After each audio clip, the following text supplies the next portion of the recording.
Yeah.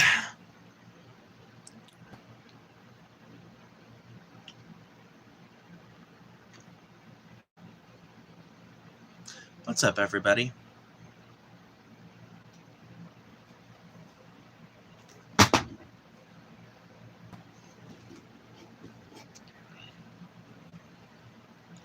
Every time I go to pick something up, I'm just as likely to throw it as I am to actually pick it up successfully. I just want you guys to know that about me.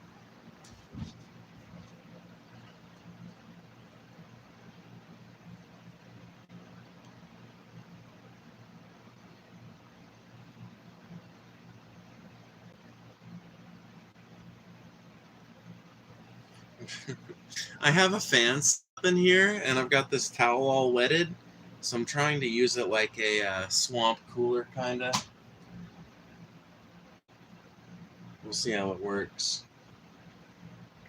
The idea being that if I can get it cool enough in here, it'll actually be somewhat comfortable. Right now, it's kind of warm. It was a magnificently hot day today. One of those days where you got all the air conditioners cranked to max, and it's still just fucking miserably hot. Day like that, you have to be very careful about opening doors and very careful about like allowing your air conditioner to turn off or anything like that. And you have to even kind of think about like what kind of heat you're generating as you go about your daily activities, because like days like that, man, it can fucking get out of hand really quickly. And until the fucking sun goes down, it can be really hard to fight that shit, especially if you live in a trailer like I do. Not that I live in this particular trailer that I'm in right now filming, but our main house is a trailer too, so.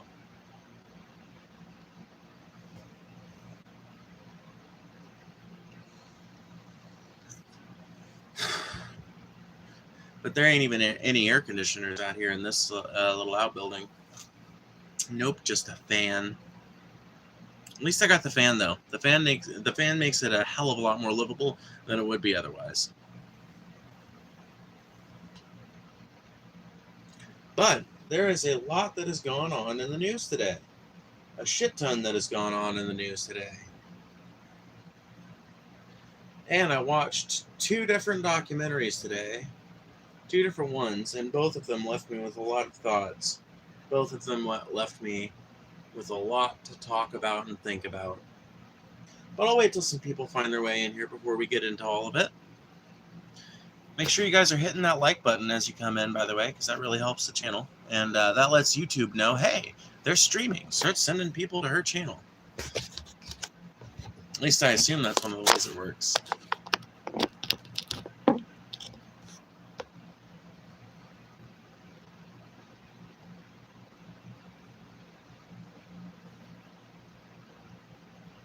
Sometimes the lighting on these can be kind of hard to figure out, I've noticed.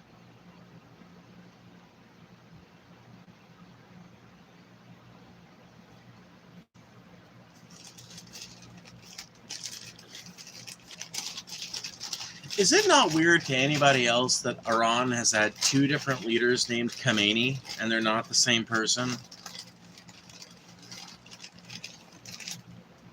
Is that weird to anybody else? Because that's incredibly weird to me. Every time I hear the name Khamenei, I think that they're talking about the old one. Every time I hear the name Khamenei, I think they're talking about Ruhollah, and then I have to remember they're talking about Ali, and I'm like, oh, okay. Not Ruhollah Khamenei, Ali Khamenei. There we go. Different guy. Different Khamenei. Different Middle Eastern autocrat.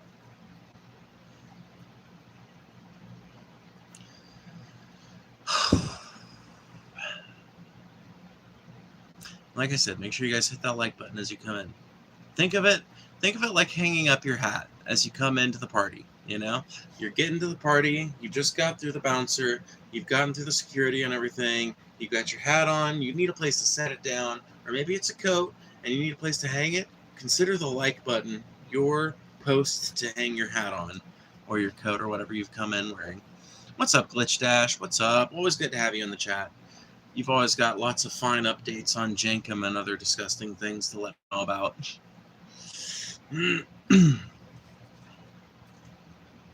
Yeah, 44 people in here. Make sure you guys hit that like button. It really does help. Every single time you hit that like button is another chance for the stream to go out to even more people, which is the only way that these streams really keep themselves interesting, because it's all chat-based, you know? I come in with a few news stories, but it's up to you guys to comment on them and ask questions about them. So hit me with it. Hearken to me.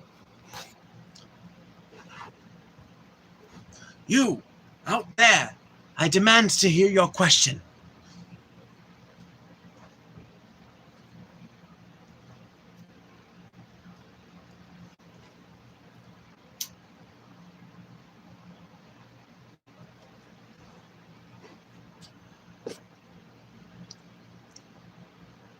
What the fuck? Man, there's a million fucking things happening in the world right now, and what the fuck is really the only thing you can come up with to say? Come on now. Give me something to work with. Give me something.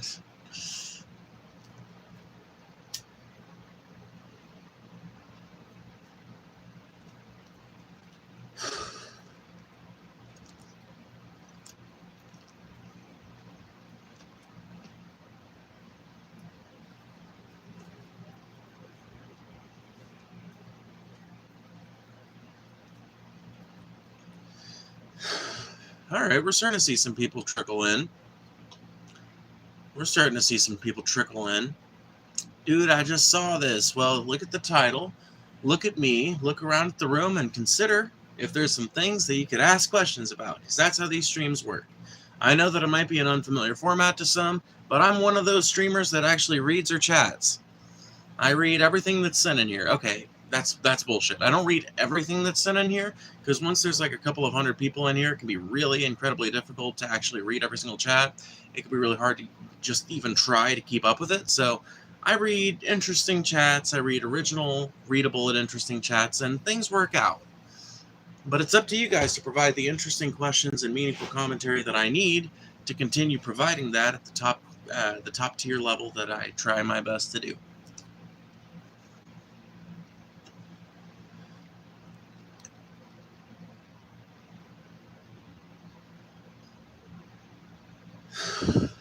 By the way, there's 71 people in here. Make sure you guys hit that like button. It really does help. Every single time you hit that like button is another chance for this stream to get shown to some other cool person's algorithm, and for the chat to become even more participatory, which does nothing but make your experience better. If you're in here watching and you like listening to interesting conversations and shit, then the best thing you can do in furtherance of that is hitting the like button, because that will tell YouTube to send more people over here, and people see an active chat, man, they want to participate, and that's how things work around here. That's what it's all based upon, that loop of interaction and engagement. Look in the mirror. I don't know if you realize this, but when you stream on YouTube, you literally see a playback of yourself. So I'm pretty well accustomed with staring at myself. I'm literally accustomed to staring at myself for multiple hours a day. Is that something you can say about yourself? Remember, commentary on other people's appearances is hitting the like button. Well, one person already did. There's 84 people in here. Why don't at least half of you guys demonstrate how wrong that fuck was?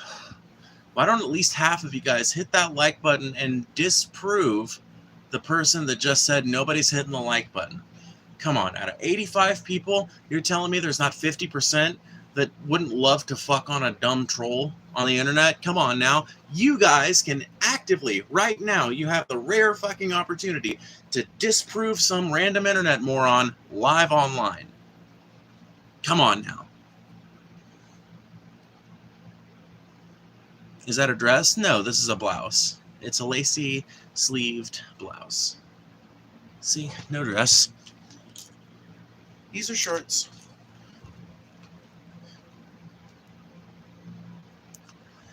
Don't say that. Number one, don't tell me what the fuck to say. And number two, don't say what.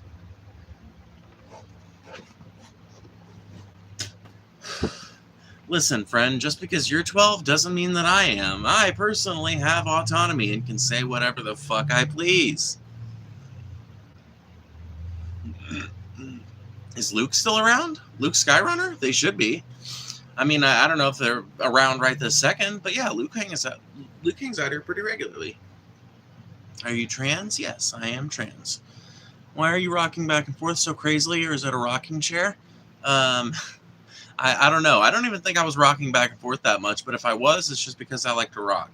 Then this is something I've gotten commentary on from the outset of my channel. People have accused me of being on all kinds of crazy drugs, but the truth of it is, I'm on, like, I'm on pot, and I smoke nicotine, and ever so often I get drunk. But outside of that, I don't have any drug habits besides those, So it's not drug use in my case. It's just good old autism, I guess. That's the explanation I've always heard, at least. Well, hi to him and you. Well, hi, Lone Fox. You were someone I've had a conversation with in here, I believe, too, right? That sounds right? No, not trance, electronica? Yeah, exactly. I'm not trance music, I'm electronica. Or dubstep, maybe. I don't do weed, it's too deadly. Yeah, no. Just Jankum for Glitch Dash. For sure, for sure. Sign of autism? Yeah. I mean, honestly, if you're well-versed in the diagnosis and you know how to look past an autistic person's ability to speak, which some autistic people do, like master that skill or whatever, if you can look past that, there are all kinds of elements that somebody could see in my behavior that would indicate autism. You just have to know the diagnosis well enough. You just have to know the diagnostic criterion well enough.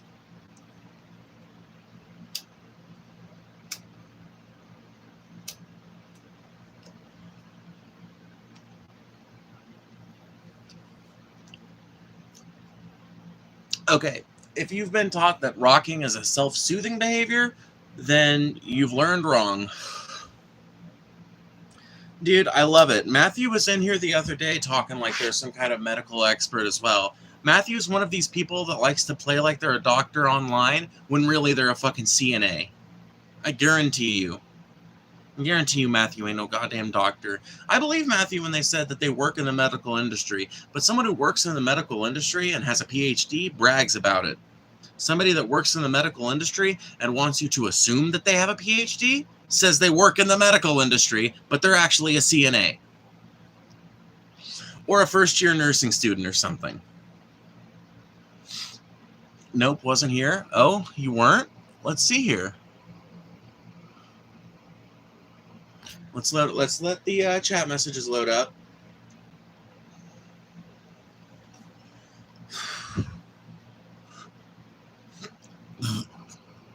Oh, I guess it must have been a different Matthew.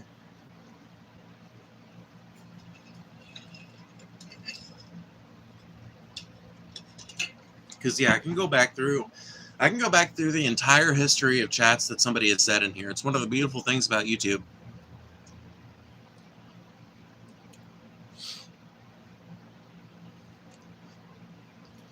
Man, Glitch, if you want to get rid of this creepy motherfucker, you can, like, feel free.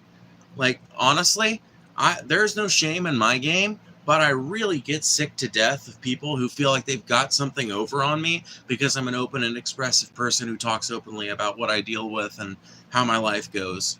I'm really sick to death of people asking, like, that's some information you've got on me. Bitch, if that was information you had on me, you wouldn't have just heard it from my fucking mouth online. So suck a big fucking fat cock. Suck a giant mile-long row of dicks.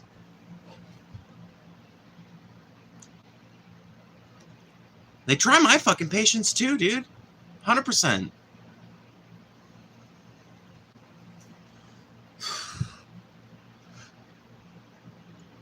Confederate soldiers died for this, and God bless them too. Oh, way down yonder in the land of traitors, rattlesnakes and alligators, right away, right away, right away, right away.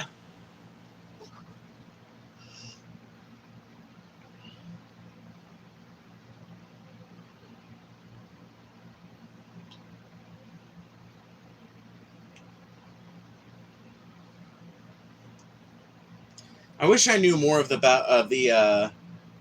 We'll All Go Down to Dixie. I really wish I knew. But you know what I do know? The Irish Volunteers. My name's Tom McDonald. My name's Tom MacDonald. I'm a native of the Isle. Was born among old Erin's bogs and left when but a child.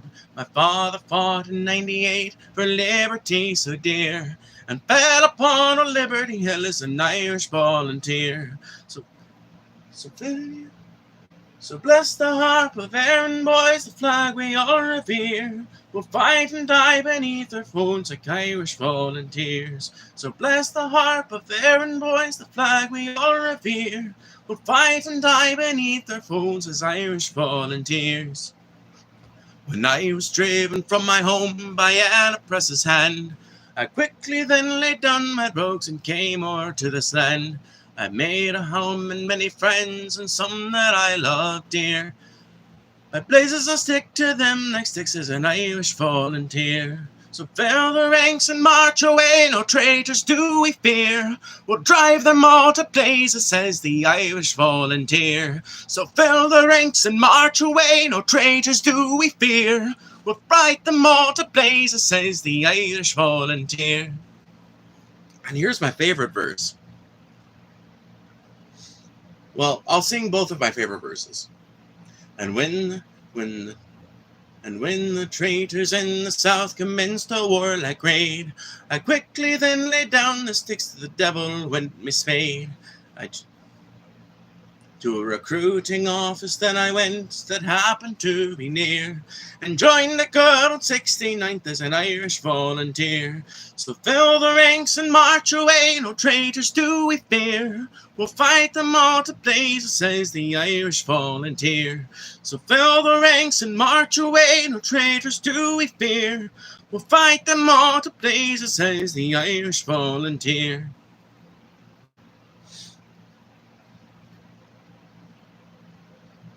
And if the traitors from the south should ever cross our road, we'll drive them from this land as St. Patrick did the toads. We'll give them all short nooses that come just below the ears, made good and strong of Irish hemp by Irish volunteers. God bless the name of Washington, the name this land reveres. Yeah, there we go.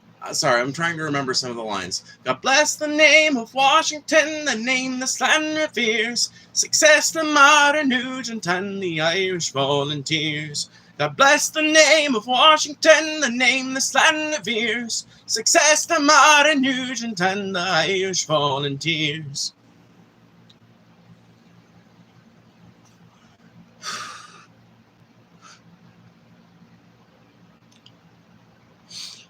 We need to bring back mental institutions? Yeah, for dumb fucks like you. I 100% agree. Throw dumbasses named Grant right in the fucking mental institution. Lock them bitches up in the asylum with a tight-ass key. A lock, sorry. Throw away that fucking key, wash it down the sewer, wait it washes it, goes away into the ocean in a pool of treated water. Or gets incinerated in a biomass power plant. Isn't that lovely to think about? Irish volunteers in the American Revolution?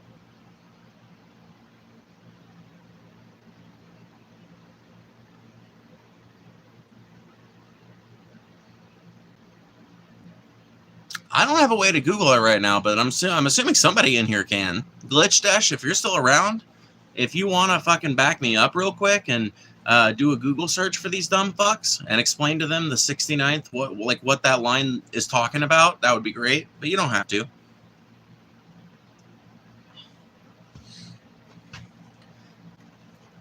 Maybe rather than just having like a vague sense of questioning about the fact that you've just been presented with, maybe you should Google those names that were in that song. One of them you recognized, two of them you probably didn't. Who are Martin Nugent? It's definitely not Ted Nugent, I got that for you. I can tell you that much. It's not Ted. People act like this is fucking wild shit to them. I'll tell you guys another song will fucking blow you guys on your ass. Show you guys another one. Do I actually have it? I might have it. Do I have it in tune?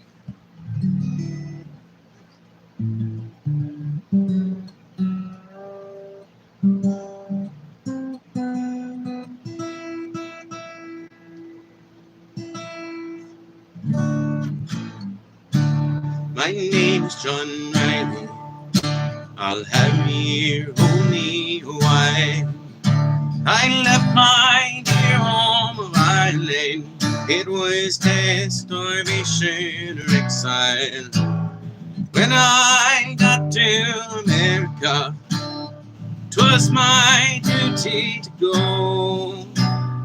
Enter the army and flog across Texas to join in the war against Mexico. Well, it was there in those pueblos and hillsides that I learned the mistake I had made. Part of a conquering army with the morals of a bayonet blade. And there amidst all these poor dying Catholics, screaming children, the burning stench of it all.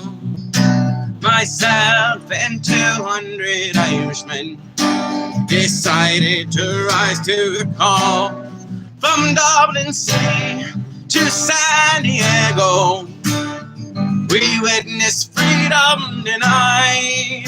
So we formed the St. Patrick's Battalion, and we fought on the Mexican side. Yeah, we formed the St. Patrick's Battalion, and we fought on the Mexican side. We fought beneath the green flag of St. Patrick, emblazoned with red and gold broad. Right with the harp and the shamrock, a Libertad para Mexicana. Just 50 years after Oaktown, 500 miles away, all the Yanks called us a legion of strangers. Well, they can talk as they may. From Dublin City to San Diego, we witnessed freedom denied. So we formed the St. Patrick's Battalion, and we fought on the Mexican side. We formed the St. Patrick's Battalion, and we fought on the Mexican side.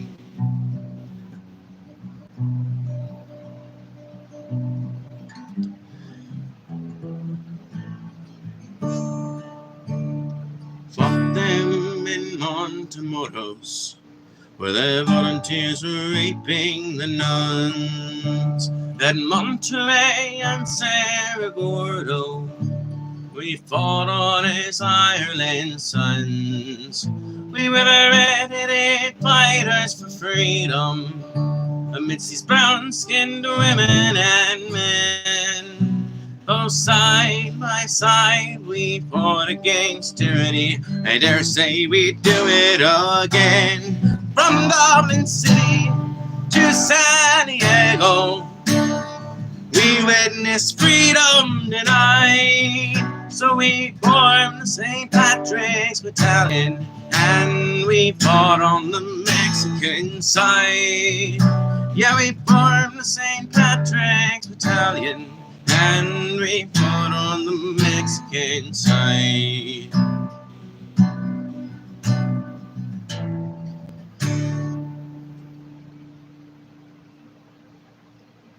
We fought them in 5 major battles. Churubusco was the last. Overwhelmed by those cannons from Boston, we fell after each mortar blast. Most of us died on that hillside in the service of the Mexican state. So far from our occupied homeland, we were heroes and victims of fate. From the fuck? What kind of bug was that? Anyway, from Dublin City to San Diego, we witnessed freedom denied. and we fought on the Mexican side. We formed the St. Patrick's Battalion, and we fought on the Mexican side. There you go. There's another song to introduce you to a historical fact you didn't know.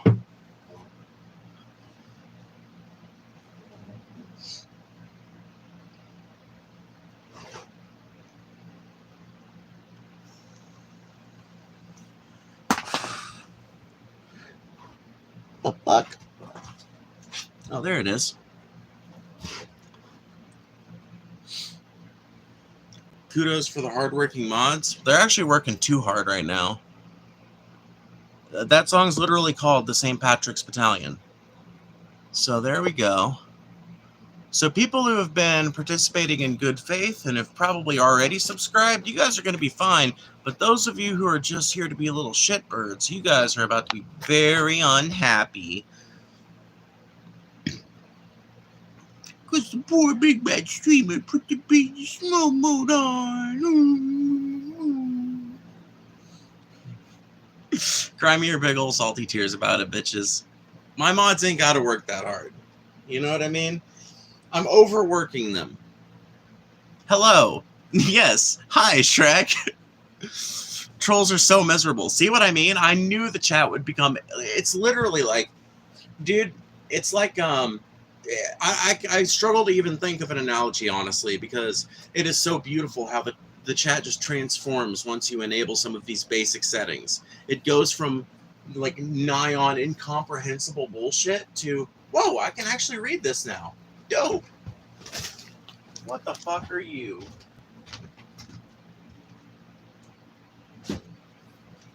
What the fuck?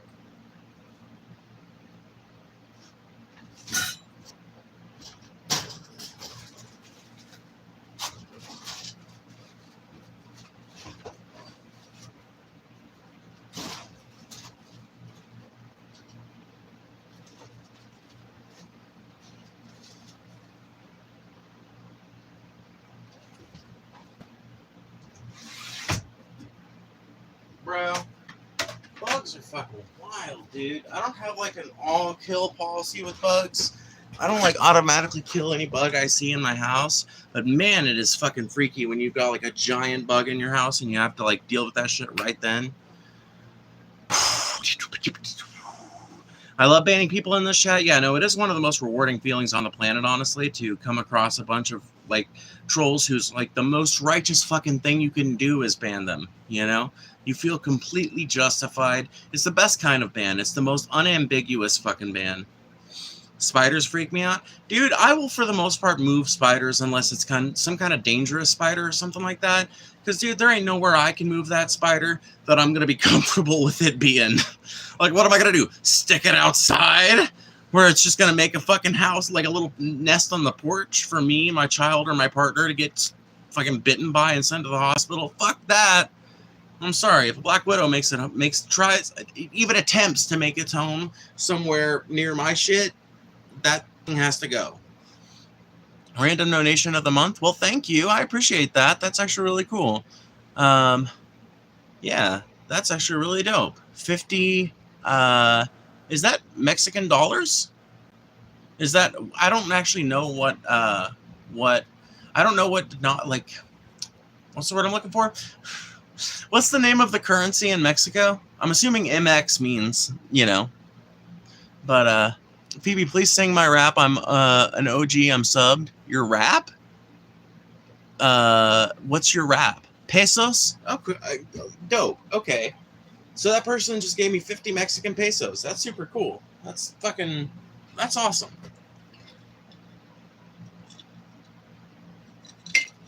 That's dope.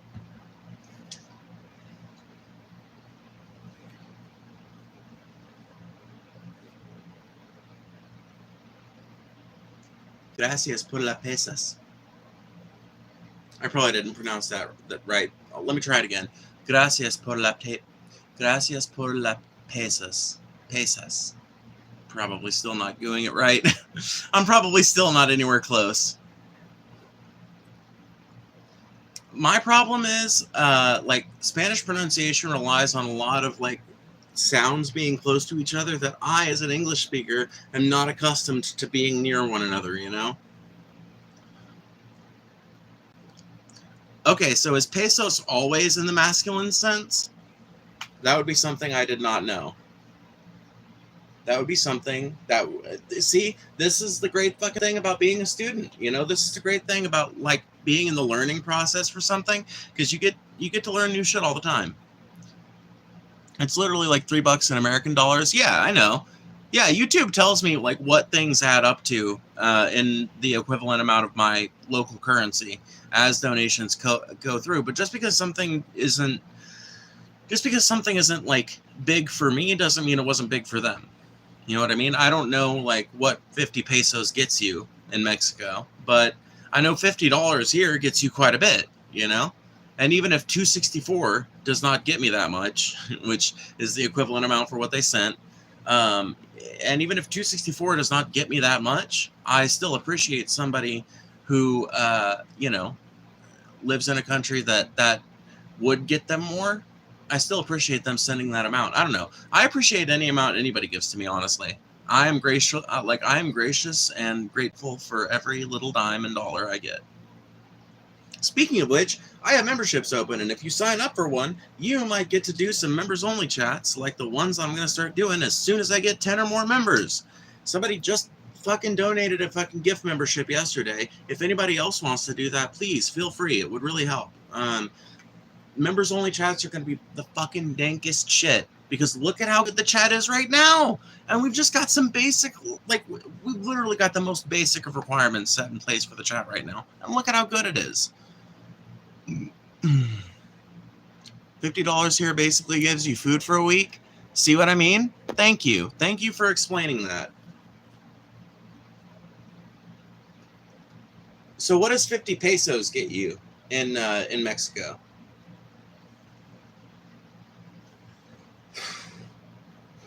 Because I know what $2.64 could get me here in America. In the region I live, I could get a gallon of gas for that. Now, that's not true of most of America, but it is true of my particular region. So I could get like a gallon of gas. I could get like a candy bar. I could get some soft drinks. I could probably get a fountain drink any gas station I went to. Probably get a couple fountain drinks for $2.64. That's why I use Cash App. I have a Cash App in my description if anybody wants to use that to donate to the channel at some point. But I don't push it heavily because, you know, I'm cool with giving YouTube a portion to support their fucking efforts. YouTube is already an unprofitable enough enterprise, you know. And I do like the fact that YouTube is honestly the only reason I'm able to, like, access an audience, dude. I am way too fucking autistic. If you can't tell, I am way too fucking autistic to make it in the rigorous environment of Hollywood or the radio or anything like that, you know? It would take, like, kind of a miracle for me to end up in front of an audience at any other time in history. So I'm pretty fucking happy about YouTube being around and existing.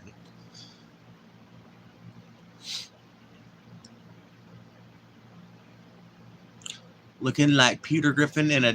Dude, I don't even give a shit. You can talk all the shit you want, bro. You subscribed. You subscribed to talk shit. You subscribe to talk shit, and you'll probably fucking get banned anyway. Oh, dude, look at that. Somebody literally sent me a tenner. Fucking Glitch Dash, dude. Fucking... Dude, Glitch Dash is the fucking coolest person ever. Tax-free tips, bro. He just, Glitch Dash just sent me what I'm going to start calling a Trump tip. Yeah. Thank you, Glitch. Thank you for the Trump tip. I appreciate it. No, I can't call it a Trump tip when it comes from Glitch. That makes it sound wrong. That sullies it. But anybody else wants to send me a Cash App tip, I'm going to call those Trump tips. Because no, what is the fucking, what is the law now? No fucking tax on tips. Dude, I hope that applies to Super Chats, bro. That needs to apply to Super Chats. Come on, man. Come on, Trump. Come on, fucking YouTube people.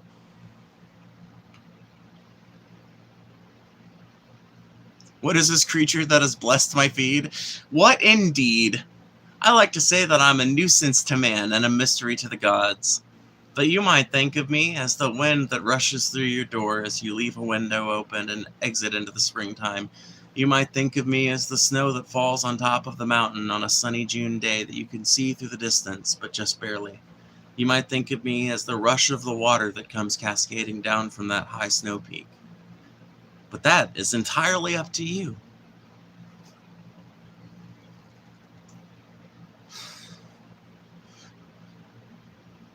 Is that your niece's dress? I would not fit in one of my niece's dresses for sure. Actually, you know what? I might.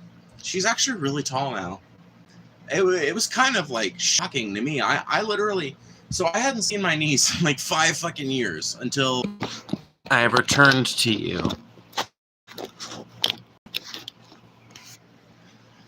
I returned.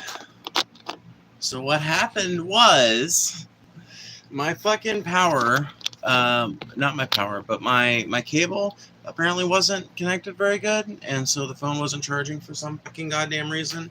And anyway, I'm back now. We went from 300 people to fucking 6! You can only imagine my outrage. I hope it's palpable. Stream working again.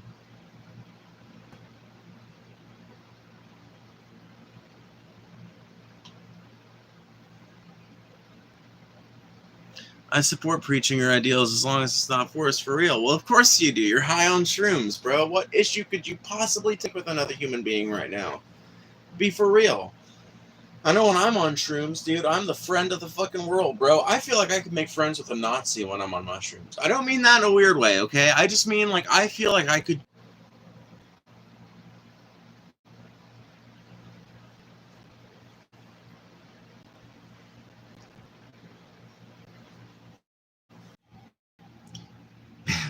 Phone, work. Just do it. Just work for a second. I promise it'll be okay. Everything's gonna work out. What's up, Book Blaze? Yep, I'm back. I'm here. Hold on, I didn't say I had no issues. I mean, you know. But do you really wanna, though? If you're high on mushrooms, do you really want to have any issues with anybody? That's what I'm saying, man. When you're high enough on mushrooms, maybe not you personally, I'll talk about me, because I don't know, maybe you're different. I'm sure you are, you know, everybody's different, right? But when I'm high on mushrooms, I just want to be everybody's friend, and I feel like I could convince anybody to just be chill by the sheer power of my vibes.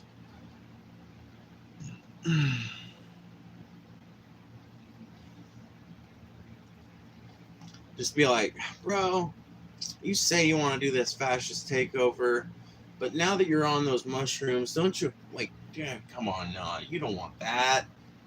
You don't want that. Come on now. You want more of this. You want this good food. You want more of these nachos, man. You know what I mean? Phoebe, can you sing my rap? I don't know your rap, so no, I unfortunately can't. I'm not a fascist. I'm not saying you are. I didn't say you were. Visualize a crunchy frog. How sick would that be? Like plastic crunchy song.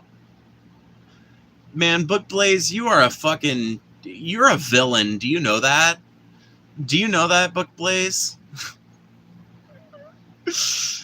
They got my boy RX. I don't know how I'm supposed to pronounce that. That probably sounded really mean, but I genuinely don't. Locked up on dumb charges. Yeah, dude. The fucking problem with Mississippi is that every fucking little jurisdiction in this fucking state wants to lock up homeless people just for being homeless. It's a constant fucking problem. It's hard to even get away with, even if you're sleeping in your car outside of a few specific big cities. And even within those big cities, it can be hard to find a place to do that in, you know? It's just fucking ridiculous. Mississippi has this fucking high-minded idea of itself where it's like, we don't want no homeless folks out there in the cities and out there and there. But they're totally fine with people living in abject fucking broke dick redneck poverty in trailers that should have been condemned many, many long years ago. They're totally fine with people like that in utter dilapidation, but they don't want no homeless people roaming around. It's hypocritical bullshit. So can I preach my truth, or what? Yeah, you're fine. I mean, as long as it's you know, not against TOS, I guess.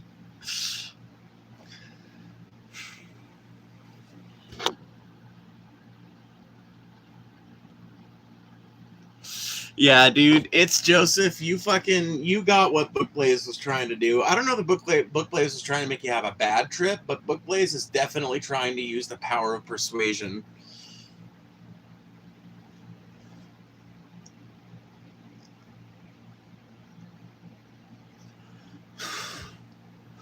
Yeah, I didn't think you were actually trying to be an actual villain, Book Blaze. Back, what's up? What's up? What's up? Okay, let me cook. Okay, cool. Guys, why don't we just give homeless people houses? I mean, why don't we, though? I feel like you're probably trying to be fucking sarcastic, but why don't we, though? Like, literally, why don't we? And the reason you'll hear from homeless advocates, and I get the concern, right, is, well, you can't just give homeless people houses because a homeless person doesn't know what to do with a house. You can't just, like, stick a person that's been living on the streets for the last 10 years into a house and expect them to live normally. And I know that because I spent 2 years off and on living in a van.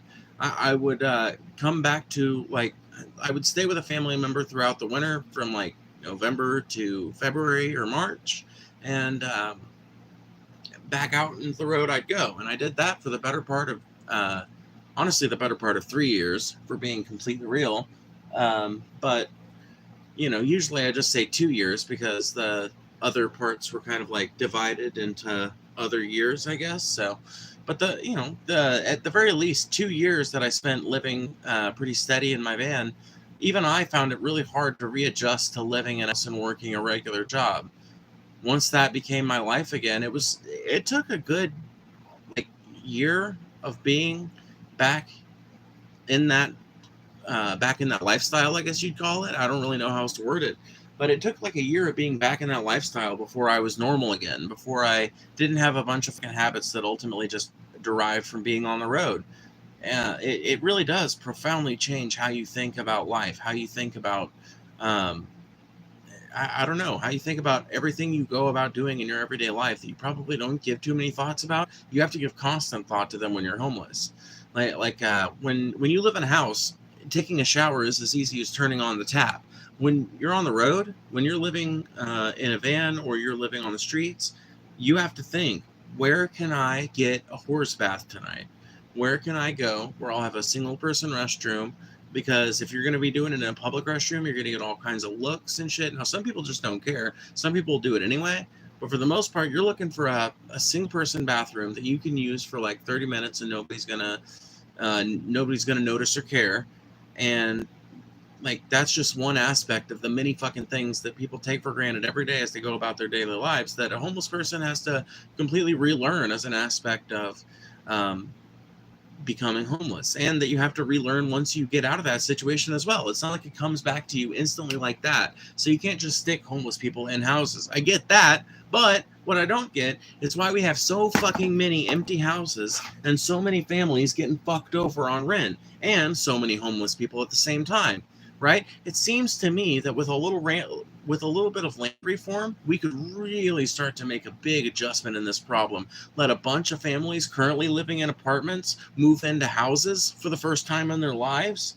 Let a bunch of families that are already established, that already aren't homeless, move into these fucking houses, these empty ass houses, and then start housing homeless people in these apartment communities, and using that as a transitional form of housing, where people that are managers of those communities that make sure that people are taking their medications and that they're going to their appointments and doing the things that are going to help them get back into living a normal life without over policing them, like, for example, if it's a state where smoking weed is legal, I don't think that the community should ban smoking weed, If it's a state where tobacco is legal, I don't think this community should ban smoking tobacco, Like, let these people be actual fucking full-ass people and make sure that they're doing the things that they need to do to, like, start living a normal life again.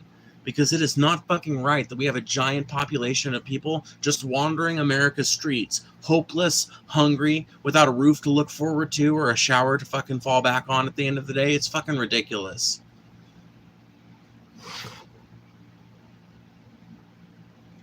The economy, who cares, bro? People are dying on the streets. Oh no, I 100% agree. I 100% agree. Like, but my fucking thing is, when it comes to the economy, I think that there are a bunch of different ways that you can do a lot of the things that I want to do and still manage to let some people get rich off of it.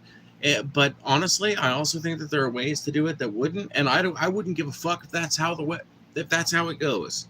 I think that America has put the profit motive first for way too fucking long. I think that we have considered profit as our first and primary fucking driver for way too motherfucking long in this country, and it's high past time that we start actually thinking about human beings.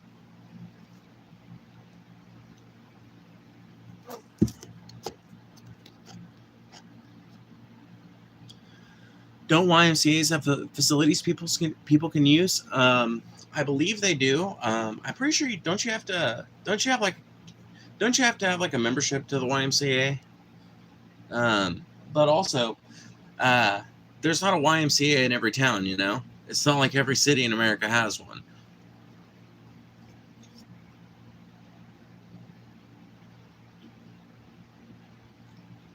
It would mess up the economy. I mean, I don't know. Like, what do you want me to say? Okay, well, let's let people continue to die on the streets en masse because, well, it's going to fuck up some rich people's fucking wallets. It's going to fuck up some 401ks. Like, I'm sorry, like, your 401k being worth $500,000 is not worth a person's life. Not in my opinion. And I bet a lot of these people would feel the same way if they were made to pull the trigger that actually ends these people's lives. But our system creates distance between those things.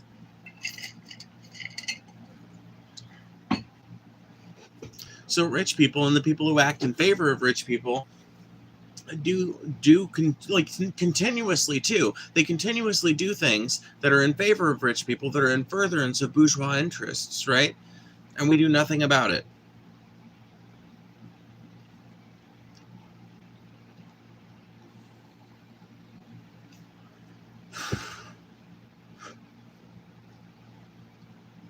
Everyone talks about systematic racism, but barely anyone talks about systematic ableism. Yeah, I mean, that's true. I guess it's honestly because, like, a lot of, I think it's because there genuinely has been, I think, more to address the needs of disabled Americans than there have been to address the needs of Americans of color. Because, like, when it comes to Americans of color, I was reading about it earlier today. I was reading an article in the Clarion Ledger, I think, about gerrymandering in my home state, the state I live in now, Mississippi. Mississippi's gerrymandered to fuck. You know, federal action basically has required them to redraw their districts again because the last districts they drew up are not, like, they're not fucking, they're not, how do I put it? They're not fair, I guess, is the most expedient way to put it. They literally are designed so that they make every fucking district that can be, they make it so that, and this is how gerrymandering works pretty much everywhere, by the way. It's done to make it so that usually it's done in favor of conservatism. So I'm just going to speak from that perspective. It's done to make sure that any fucking district that would normally fall into Democratic hands is actually a swing district. Any district that would normally fall into conservative hands is just a regular district. They don't really have to do much to those. But any district that is already a swing district is gerrymandered into two right-leaning districts. And that's how gerrymandering works. And it's a way to ensure that the people's voice can never really be heard because they can never get enough of themselves together. That's how, and this is something that, like, I guess I knew about it, and it's something that I learned about in high school. It's something that I've read about a few times since high school. But it's really not until today that I really started thinking about the far-reaching long-term effects that gerrymandering has on state politics, and it's not just a race thing. It's a resistance to progressive values thing that extends to all levels of politics, right? Because You know, there's 7 fucking protests happening all over Mississippi. So 7 protests happened in Mississippi against Trump. 7. That's a fucking huge number for a state that went hard for Trump. So there's clearly an active movement of leftist people in this state. So whence come the fucking conservative domination? Well, in my opinion, it cometh from gerrymandering and the people's unwillingness or inability to stand up and demand change at the Capitol.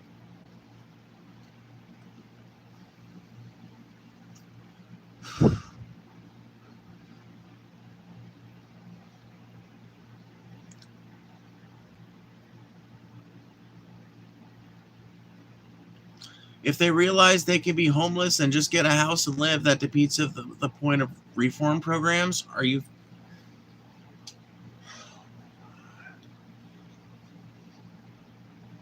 I don't think you heard what I was postulating as a solution, bro. What I put forward as a solution was this. Reform, like land reform, is what I said. Fucking land reform. Land reform so that houses are not a thing that are fucking traded upon anymore. Decommodify housing so that it's no longer a thing that's based on how much money you have, but rather a thing that's based on how big your family is, what your needs and desires are, etc.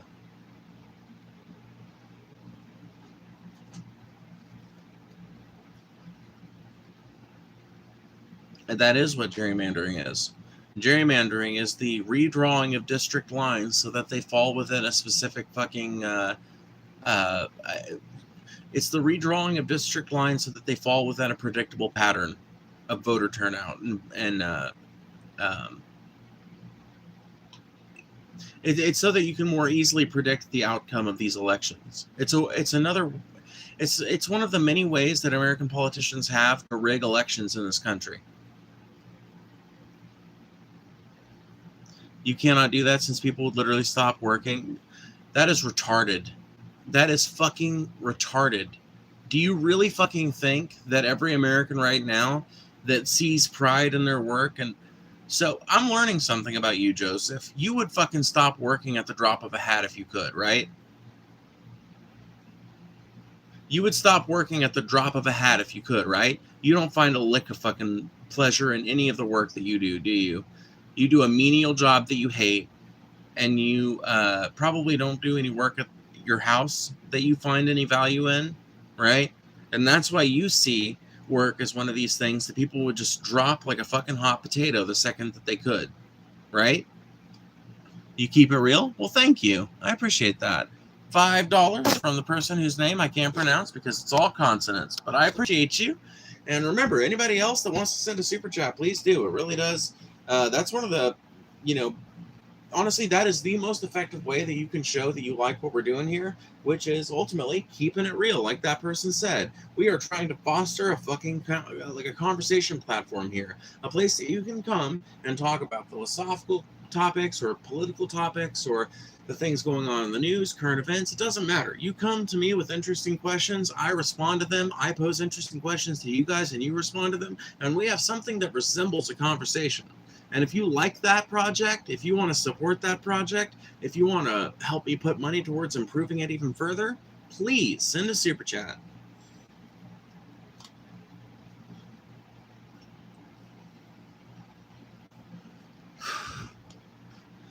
John chapter 3 verse 16 says,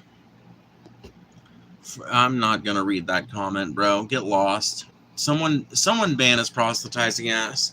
Dude, I fucking hate a Christian that comes in here assuming that they have the fucking right to enforce some fucking religiosity out of me. That they have the right to fucking induce some kind of fucking prayer reading for them.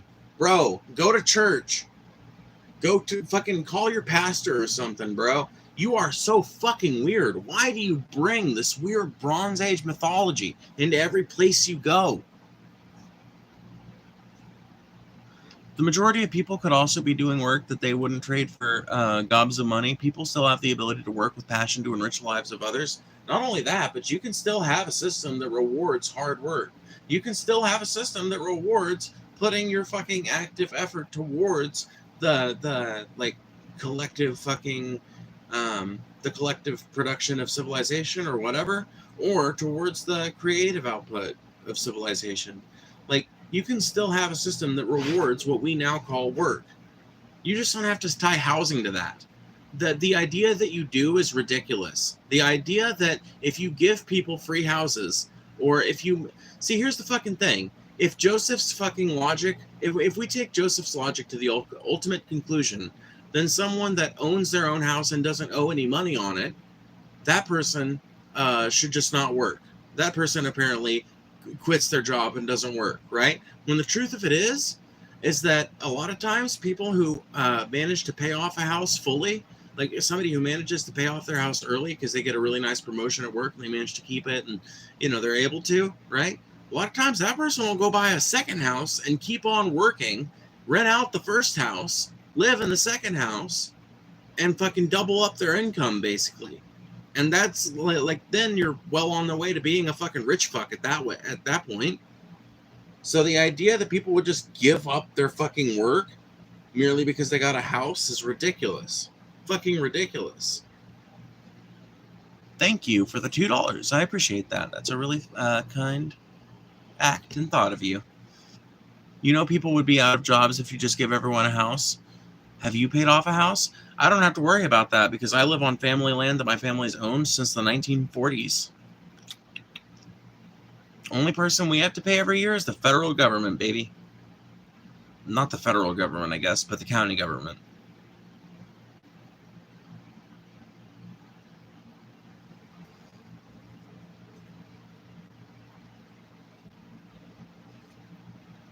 I love this idea. Let me guess, Joseph, you're a landlord, aren't you? You're a landlord or someone who owns multiple houses, or you're someone who's about to sell the house that they own, right? Where does your self-interest play into this, Joseph? Can you show me on the doll where the tenant hurt you? On your point about gerrymandering, I don't think Democrats do poorly in Alabama due to gerrymandering. There are a lot of Democrats, but even more Republicans in that state.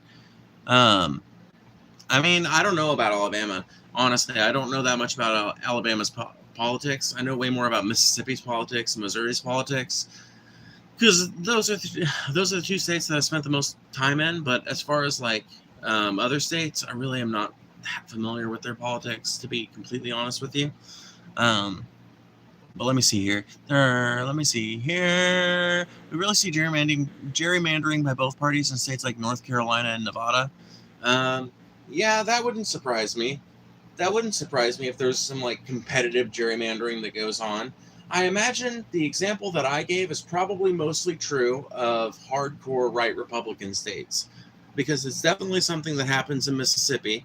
It wouldn't surprise me if it's something that's happening in Alabama. It wouldn't surprise me if it's something happening in Arkansas and Louisiana. Wouldn't surprise me if it's something happening in Florida.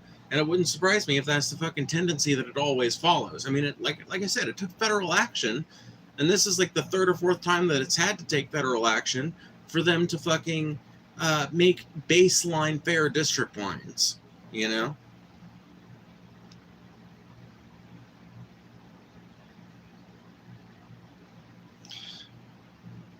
Oh, I love it. I'm supposed to be completely civil to really dumb ideas just because I'm creating a space where people can talk. No, you've misunderstood the point if you perceive my earlier statements on facilitating a place for open conversation as being an invitation to talk your crazy bullshit without ever being called on it or demeaned for having a really, really, really tremendously stupid idea. Joseph's free to call me retarded. I'm sure Joseph knows that too. You don't get banned. I mean, you will get banned if all you say is retarded. You got to have something a little more substantive than that. But I did. I called it retarded and then explained why that was done. It's not like I ended there. And if Joseph took it personally, then I apologize, Joseph. I'm not trying to be overly, well, I guess I am trying to be mean, but it's mostly in service of entertainment. It's mostly in service of being a fucking interesting thing to watch at fucking 2 a.m. or whatever time it is, you know? Um, I don't know you well enough to know whether or not you're stupid. So, cheers to that.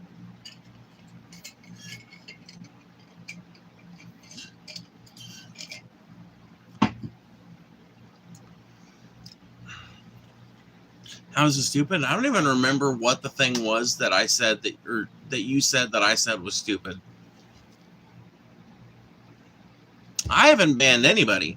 Oh, I banned Josh for quoting a Bible verse because I'm fucking. No, actually, I banned John, which was his name, by the way. I banned that John fellow because he said, "Read my comment." You don't tell me what to do on my fucking stream. I have a ban policy here that fucking covers people being fucking douchebags. If you have a problem with it, ain't nobody got you chained to the content, bitch.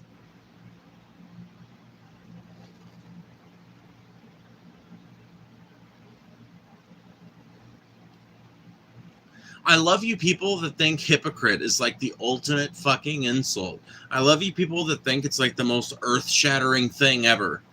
You think that you think because you've perceived a fucking contradiction in somebody's terms that their fucking entire perception just shatters in front of you. It's absurd, dude. People have been pointing out the hypocrisy of Donald Trump for the last 4 fucking years, and look what a difference it's made in his fucking political life.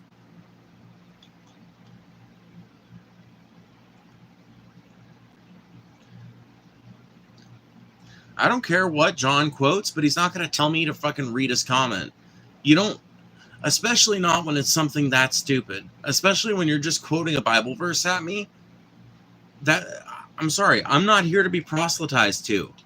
I'm not here to be your fucking conversion attempt, okay?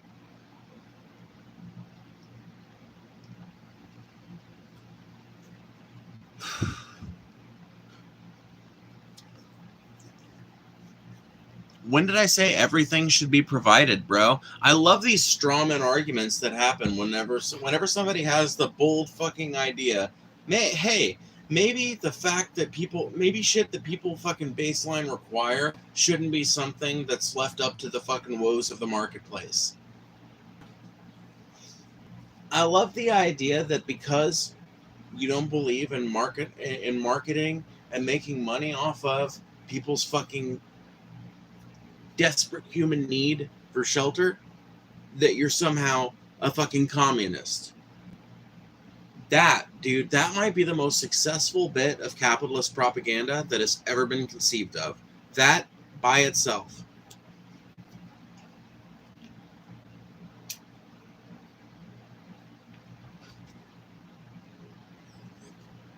For the record, I'm not a communist. I am a socialist. But you don't have to be a socialist to realize that fucking housing should not be a matter of the marketplace. It shouldn't be a matter of money.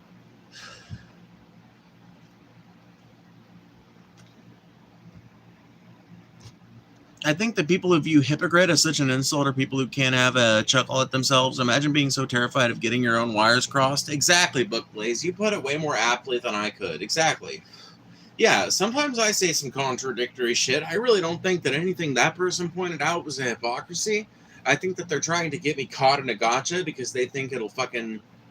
I don't know. I think that they're expecting some kind of meltdown, but I don't know why they would be expecting anything more energetic than what I've already given, you know?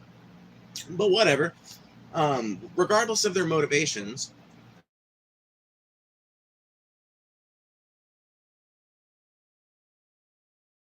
do have a hypocritical moment, and it's happened on stream before. Anybody that has watched me long enough knows every so often Phoebe says some dumb shit and somebody finally makes her realize it after like 7 comments and Googling and shit, and then she has to be like, well, all right, listen, sometimes I'm a moron, okay?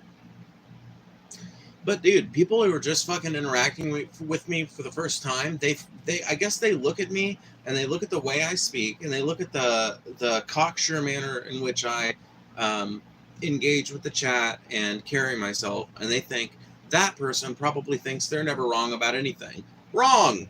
I know that I'm wrong about all kinds of shit. The difference is I'm willing to talk about what I do think might be the right option, and a lot of people aren't.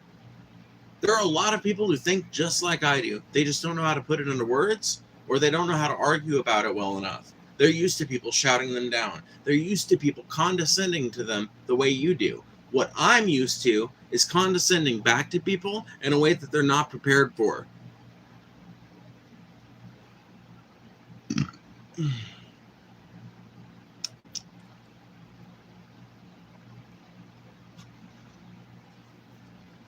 It should be cheaper, not free. The housing problem can't be fixed by just giving people houses. You need to lower costs. No, you need to fucking remove costs. The idea that some people, because I'm sorry, as long as you have housing, as long as it is required that you meet a bunch of fucking societal demands in order to have a place to live, as long as that is the case, you will always have homeless people. And I'm not willing to support a system in which you will always have homeless people. I think we could do better. Why don't you think we could do better? How the fuck do you propose fixing the homeless problem without giving people access to free housing? Under the framework that I've illustrated before. Unless anybody think that I'm just coming at this from a completely unprepared direction, that I've not thought about the ins and outs of this, you can back up the stream. I literally talked about how, in my mind, an ideal solution would be to take the millions of fucking empty houses we have and fucking house the, once again, millions of fucking families right now that have been living in apartments for 10 years that desperately want to live into a house, to move into a house that they actually own, that they will be able to pass to their kids, or that they can leave for someone else to fucking move into at some point, right? But they desperately want that space. They want that privacy. They want that backyard. They want to feel like they're doing something right.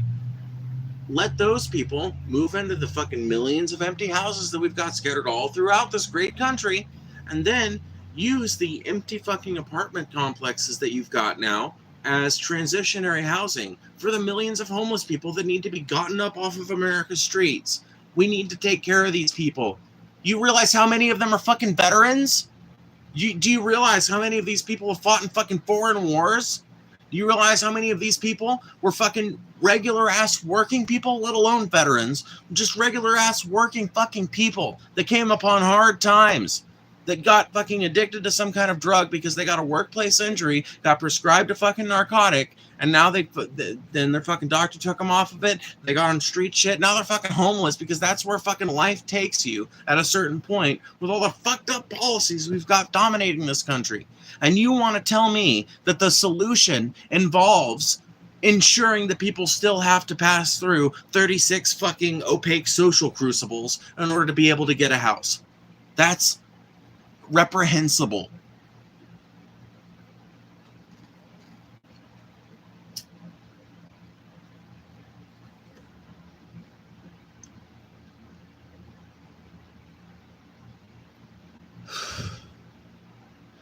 There are empty houses. There are empty houses to raise the cost of houses everywhere. It's an investment to real estate owners, and it's sick, making it harder and harder for poor people to get somewhere to live. Exactly. That's why we can't leave it up to the market. That's why we can't leave it up to the market, because what JW just said is 110 million fucking % true. I don't know how to convey to you just how true it is. Lord, you got to listen to me, bro. You got to listen to me. I know about this shit. There are millions of empty homes in America that are being maintained and kept up specifically to serve as investment vehicles, specifically to serve as big real estate packages that get traded on and kept as fucking investments by big fucking firms and big trust funds and shit. It's ridiculous. This cannot be left up to the marketplace anymore. It cannot be. It cannot be. The market will adjust. The market will adjust. It must adjust, because this is reprehensible. The way we are doing things right now when it comes to housing is reprehensible and anti-human.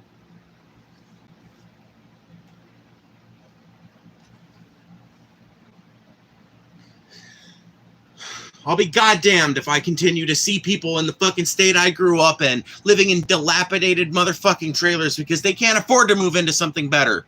I'll be goddamned if I live the rest of my fucking life seeing poor people like the fucking, like the family that raised me and like the fucking many families I see in the fucking communities that I've worked in throughout my life continue to live in fallen down fucking houses when there are maintained fucking mansions, fucking little suburbanite mansions scattered throughout this fucking great country being kept as investment vehicles. Fuck that shit.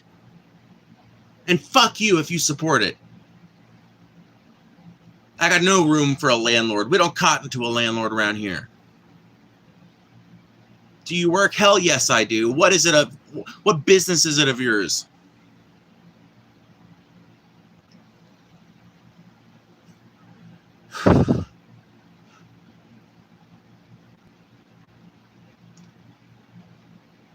Right, you want to talk all this hot shit, but not even poke the remotest notion of shoring up the fluorescent lighted coal mines that people slave away in just to be near homeless. Exactly. I mean, honestly, though, Bookblaze, I will tell you, in a lot of cases, a lot of times miners these days are paid pretty well, but when you compare it to the fucking wages, not even wages, but when you compare it to the fucking salaries and the investment income that people at the very fucking top are making, it's fucking pennies. They're functionally no better off than the coal miners of yesteryear were. The only difference is that the living standards have increased. That's it. That's fucking it. The only difference between coal miners 100 years ago and coal miners now is that coal miners 100 years ago, for the most part, lived in pretty shitty houses that were better than not having a house at all, or living in a primitive shelter of some kind, or living in a fucking even older and less maintained sharecropper's cabin or something like that. And that was the fucking, like, for them, that, like, people don't get it, dude. And I've been thinking about this all day.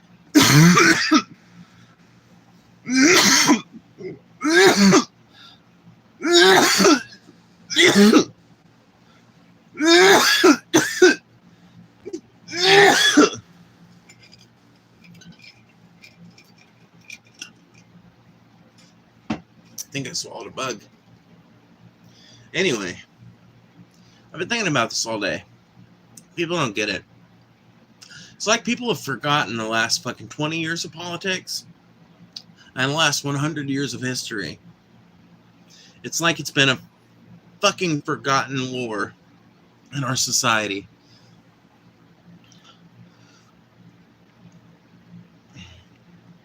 They're demolishing the ghettos. That's one of the big contributing factors to more homeless being on the streets. Yeah, that's definitely one of the factors for sure. I don't know exactly what the size of that contribution is. A lot of the homeless people I met were homeless due to some kind of family fallout or an addiction situation, like I said. And they just got too far down that fucking path and ended up homeless due to the incompatibility of hardcore drug addiction with a regular 9-to-5 kind of life.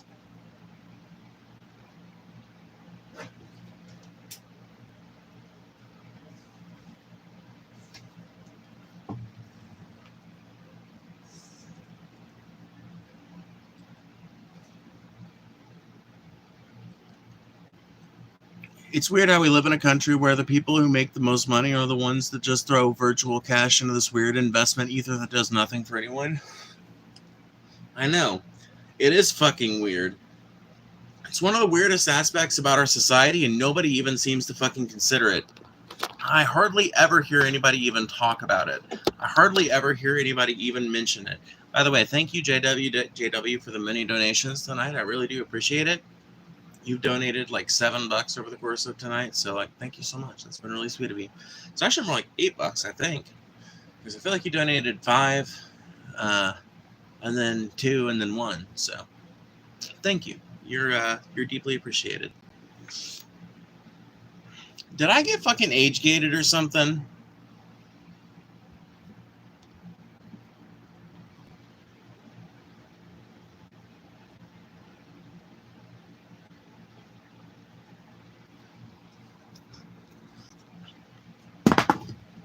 Can someone leave the chat or the stream? Can someone leave the stream and come back to the stream and tell me if there's an age gate? Because if there is, I'll stop the stream and I'll make a new one real quick.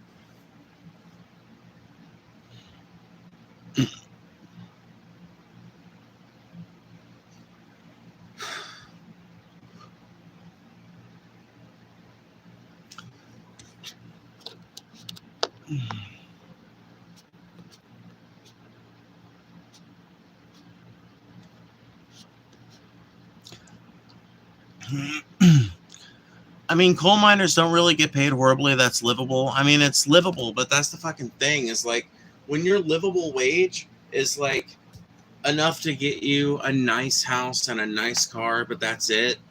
Maybe you go on vacation every year, but that's it. And you're living in a world where there are people who literally live their life jet setting around the world, dude. Here's what I'm saying. Here's what I'm telling you, Joseph. And I really do want you to consider this on a philosophical level, putting aside politics. Wouldn't it be better if all of us would have the opportunity at some point to jet set around the world for a year or two if we wanted to? Wouldn't it be best? Wouldn't it be an incredible world? Would it not be a better world if all of us had the opportunity? Maybe it couldn't be a year or two, but what if all of us had the opportunity to, for one point in our lives, to spend 2 or 3 months going to different places on the planet, seeing beautiful things? Wouldn't it be a better fucking existence for all of us if in our free time we were all able to enjoy things like going to the Grand Canyon and hiking through those beautiful trails, things like going to a ski resort and seeing a fucking 10-foot snowfall in person? Like, level with me here. Would that not be better? I'm not asking you that, Joseph. I'm asking you on a philosophical level. What do you prioritize? I want you to level with me. Yeah, but it's not possible. Why? Why?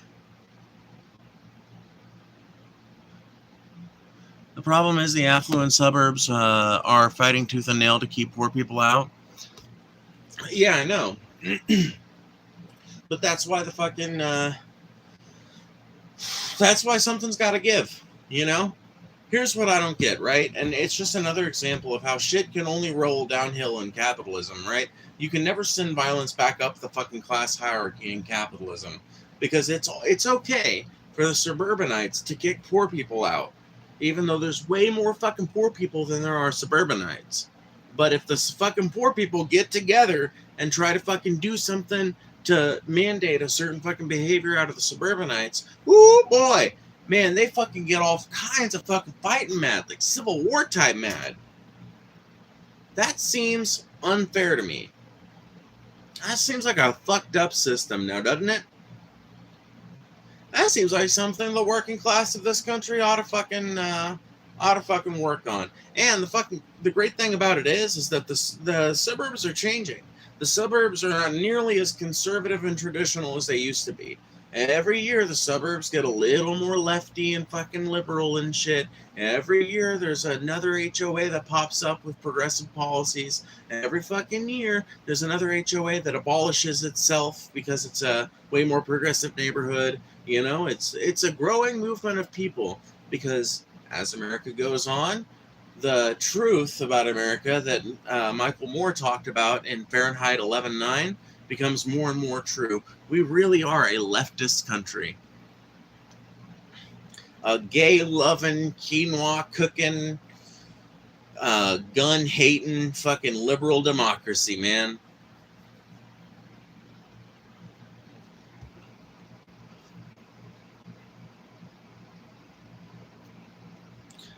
And you're so envious of people who do, you'd probably let yourself be trampled trying to keep that opportunity. Yeah, I mean, it does make you wonder, right, Bookblaze? Working for it is how you obtain that. You can't obtain that through working for it.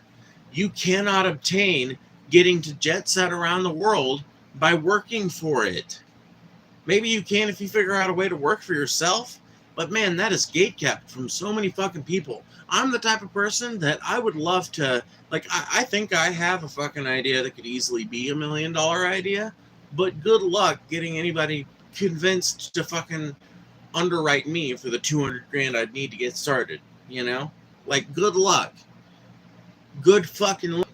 And I'm a person who's worked since I was fucking 16. But it doesn't amount to a fucking hill of beans because I ain't put that towards no fucking land investments or no shit. I ain't put that shit into a big fucking stock portfolio, so it's all for nothing. It's all been for fucking nothing. Like most working people's fucking labor in this marketplace is.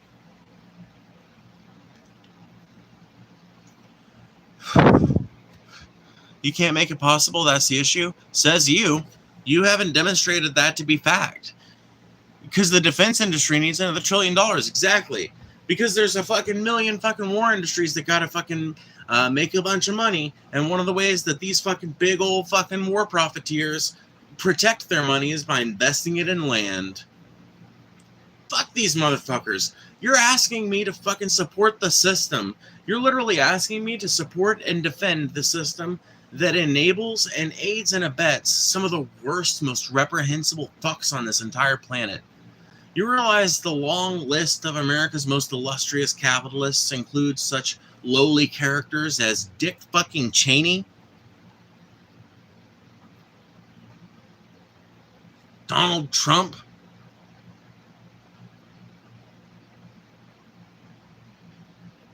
Rick Snyder. You're talking like fucking Jeff Bezos, fucking Bill Gates. We're talking about literally some of the most reprehensible fucking people on the planet. And you're asking me to get behind the system that enabled those people to get to that? And people wanted to fuck on me for calling that retarded. I'm sorry, that's a retarded idea, Joseph. You may not be, but that's a dumb idea. You have fucking allied yourself to a dumb idea for no reason. An idea that fucking oppresses people like you and me. And it breaks my fucking heart to see regular ass people like you supporting an idea that oppresses us.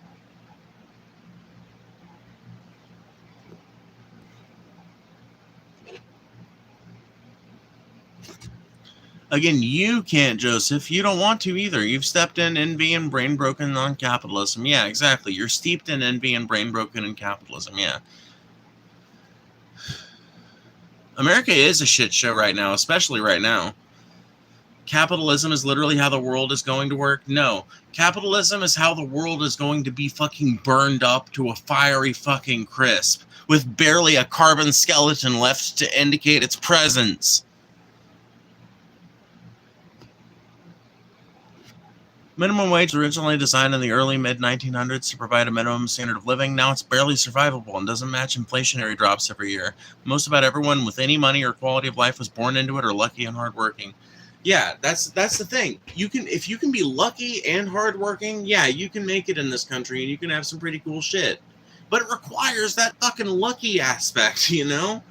Like, yeah, every so often a poor person manages to fucking land the right connections and have the right charisma. Like, it won't shock me if it happens to me, honestly, because I've got that fucking, I got a little bit of riz, so it would not shock me if at some point I ingratiate myself to somebody who could actually, like, who the fuck knows? Maybe I could right now know somebody, but not know that I know somebody that would be able to finance my fucking crazy idea if they knew I had it, you know? Because I've had a bunch of different friends. Like honestly, I bet if Proteus, or Perseus, I should say, that's their name on here. I bet if Perseus had control over their own finances and shit, I bet they'd invest in my fucking idea if they could. Because, like, Why wouldn't they? You know, like from what they've said, they've got money to fucking burn. They just don't have control of any of it. So it's like, who the fuck knows? Maybe I already know somebody who could do something like that. But you have to have that aspect, you know? And if I got something that lucked out for me like that, I would have to be hardworking to make it work for me. So in that way, it trends towards meritocracy, but it's not a true meritocracy because there's this big giant barrier of fucking luck that comes from the giant high fucking barrier of money set in front of every bit of progress in this country. You want to move up? Money, money, money. You want a house? Money, money, money. You want clean water? Money, money, money. You want good education for your kids? Money, money, money.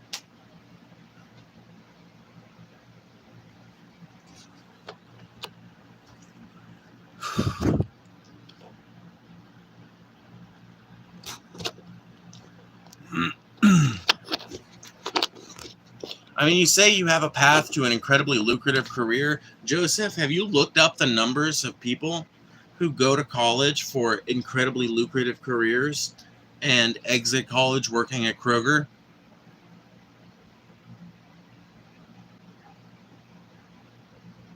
Not saying that's necessarily what's going to happen to you, but don't go under the impression that just because you're going to college makes you any fucking better equipped to deal with the woes of this world or the politics of the day than I am.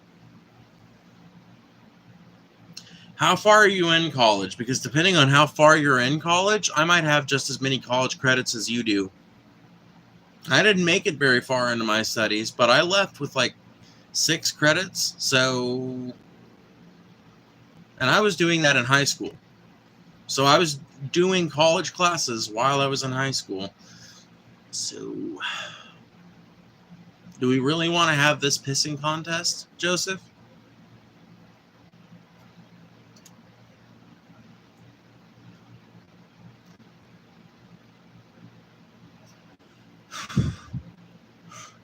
The problem is time. The reason why that's called AP, bro. No, AP is different from college credit. From dual credit classes is what they're called, or what they were called in mine. So the dual credit classes I took were, let's see, would have been, I took 4 semesters of a dual credit vocational school class, which was like a half-a-day program. Go there for half a day, come back, and do the rest of your day at the regular school. I studied networking and then web design. It was all under the computer information technology umbrella. And then I did a dual credit and advanced placement psychology class. And I had 2 advanced placement English classes in junior year, and then in senior year I had 2 advanced placement dual credit English classes, adding up to 6 credits.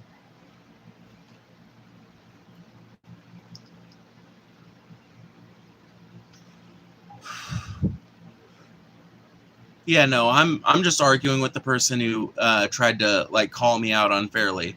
No, I know what I'm talking about.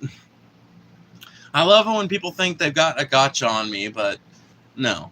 I mean, sometimes you might, but in this case, I know. Like, I'm proud of my accomplishments in high school. I didn't finish out great. I won't lie to you guys. My senior year was probably my worst year of high school because I finished out my junior year really strong, and so they wanted me in all these good-ass classes in senior year. And my first semester of senior year, I was okay. But the second semester, I was just, like, off in fucking La La Land. I don't know what happened, bro. I don't know what the fuck happened. I don't know if, like, I had, like, a second puberty or some shit or what, but I just wasn't there mentally for that shit. And as a consequence of it, I really don't remember much from that last semester of high school. I really fucking don't. I have way better memories every other fucking time in my high school career. But remembering most of my senior year is just like, what happened? What was that like again? But it's funny because I can remember other life events that happened around that time. It's just like remembering what was going on in school. It's like, but I guess like some of them I did okay in. Like I know I did good at like the English classes I kind of remember. I remember at least some of the assignments I did because some of them I saved and read later. But when it comes to like that psychology class, I do not remember that much from it. A lot of the shit that I learned supposedly in that psychology class, because I wasn't, because I was like so fucking distracted by whatever, I was I was obligated to relearn those things later in life, and in a self-guided way. So I kind of wasted my opportunity with that. But when it comes to the vocational school classes, I remember those really well. I had a really good time in those, and they really did develop my understanding way better of networking systems and web design. So that was cool. And like I said, the English classes I remember pretty well because mostly because I had a really memorable set of teachers. I don't want to say their names because it would be kind of personally identifying, but they were really cool dudes.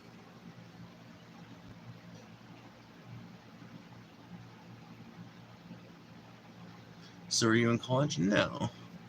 No, I did try to continue my education the next year.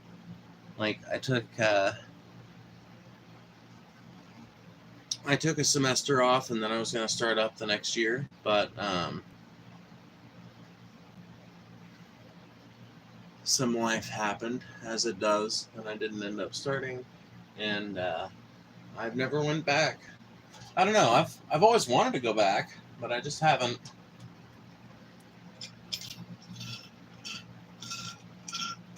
I don't even know what I'd study nowadays, though. I've thought about all kinds of things, but most of it, I think I'd have to be a smarter person to be able to do it. Like, I'm fascinated by the idea of engineering. I'm fascinated by the complexity of machinery, and civil engineering especially fascinates me. But there's a difference between being fascinated by something and being intelligent enough to do it. And I really don't think that I'm good enough at math to ever be an engineer. So it's like, scratch that one off. What else is left? Okay, well, I'm really good at writing. I'm pretty good at talking, and I've got a pretty decent amount of skill with the English language. So what about an English degree? I could teach English, or I could, write for somebody. I could be like a ghostwriter or something. But then that's a lot of fucking writing, and I'm a procrastinator, and I always feel like I can get it done way later than I actually can. And I don't know, I just talk myself out of it these days, I guess, more than anything.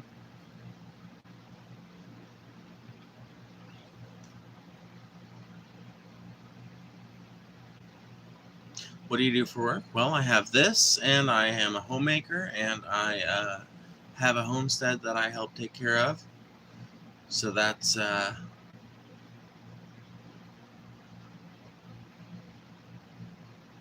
sorry. That's the situation right now.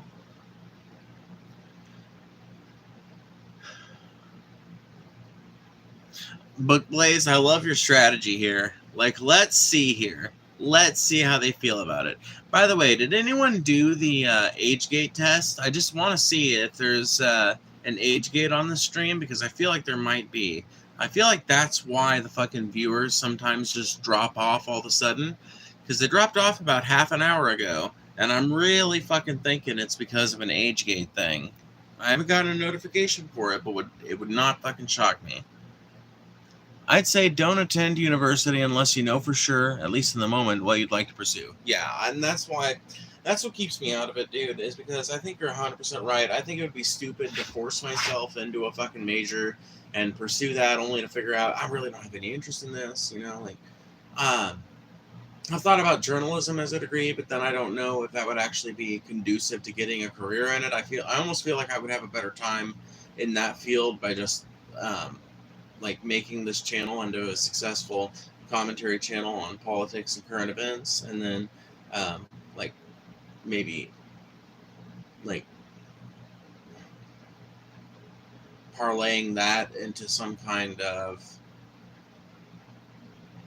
fancier, kind of like higher production value kind of show.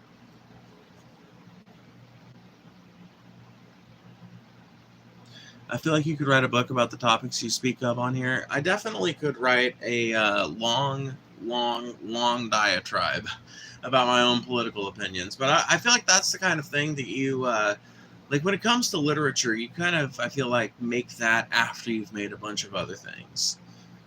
There's some things I want to write about, though. I have this fucking idea for a post-apocalyptic fiction kind of environment that I think would make a bunch of different properties. You know, I think you could take it a bunch of different directions as far as what you made it into, but the idea is good. And it's basically like, it's inspired by... Have you guys ever watched that show, Life After Humans, or whatever it is? Or it was like a mini-series or something. But it's like Time After People or Life After Humans or some shit like that. And it basically is like an artificial kind of CG reconstruction of what would these major cities and landmarks look like if nature took them back over? What would happen to these places? And, you know, the idea I have in my head kind of involves taking that kind of setting and really applying it, but without all the fucking commonplace conventions that come with every fucking other thing of post-apocalyptic media I can think of. Like, every fucking bit of post-apocalyptic media I can think of is like either kind of like cartoonish or has like a defined set of bad guys that are just always aggressive and shit, or has zombies. And my idea has no zombies, no instantly aggressive fucking crazy fucking people that are coming out to shoot you. Just the long slog of realizing there's just not a lot of technology left anymore, and the world that I was used to is gone. I guess it does involve one technological MacGuffin, but I can work that in.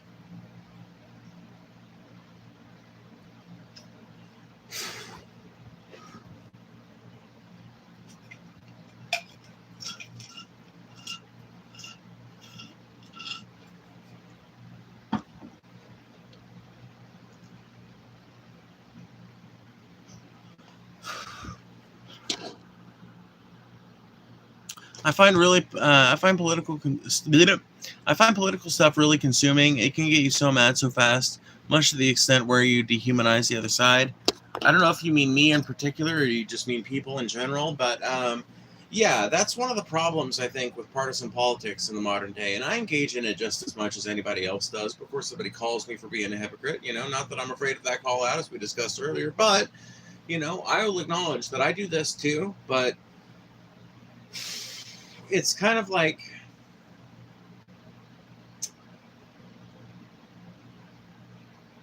it's the great debate on strategy, right? Do you kill them with kindness, or do you give them their own medicine? Do you treat them the way they treat others? Do you demand out of them the standards they enforce on others? Or do you give them the benefit of the doubt? And the way I have found to kind of walk that line is I give people back the energy that they give me.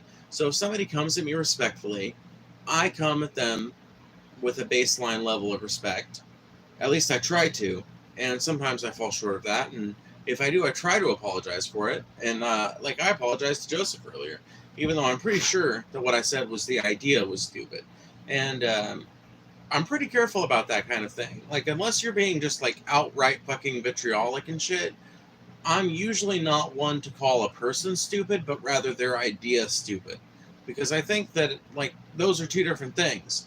I think you can be an entirely rational person and fall victim to a dumb idea. I know I have. And I don't think it would have done me any favors to sugarcoat one's opinion of those dumb ideas merely because they were my friend or an audience member or a fucking content creator or whatever the fuck, right? That was on the History Channel? Yes, it was. Like the holographic principle? No, that's not the technological MacGuffin I was thinking of. I was actually thinking of some kind of like cryosleep. Like there's a cryosleep facility that only had one. I don't want to reveal too much about it because next thing I know, I'm going to see a fucking movie with this as the fucking premise, man. But basic idea, some kind of cryosleep incident where there's like a cryosleep lab, but they've only got like 5 units fucking up, and like there's supposed to be some fucking big program that determines who goes into them before the events of this big war that's projected to take place go on, and then they get the alert before anybody gets the chance to, because they're expecting to like launch these preparations in like 6 months, but then they get the alert, right, that oh shit's going down now. And so when they get this alert, they're like, okay, well, since we don't have the people that are supposed to go in the pods, why don't we just put ourselves in the pods?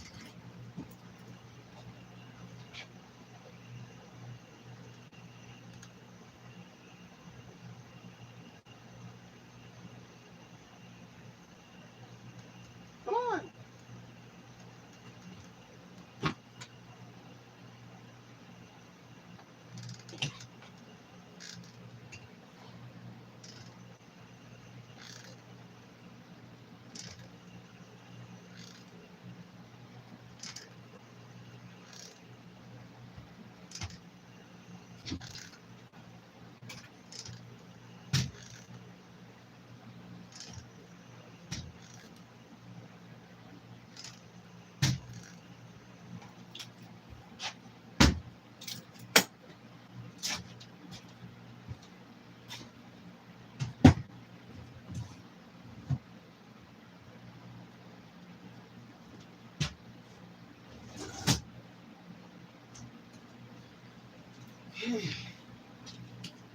Anyway,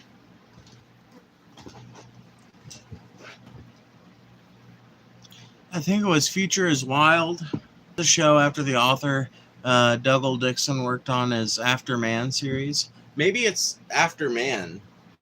Was it After Man, maybe?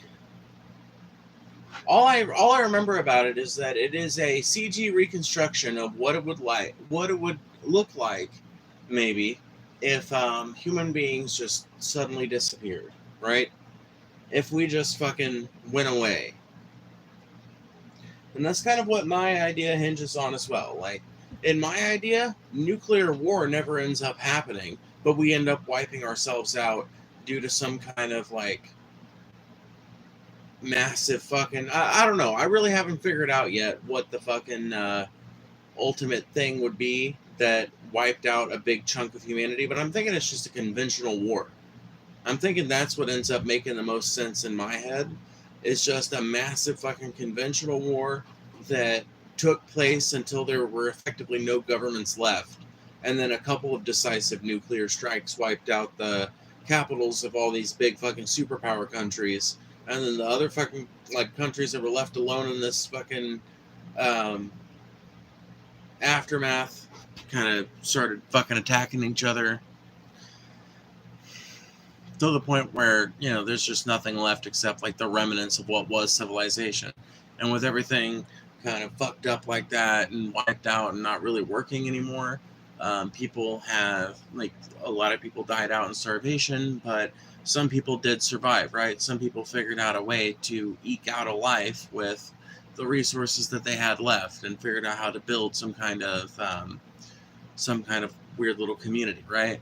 So I think it's an idea that's ripe with fucking, ripe with all the sorts of normal things you find with post-apocalyptic fiction, but it doesn't have the added element of zombies, which I find really annoying in a piece of fiction.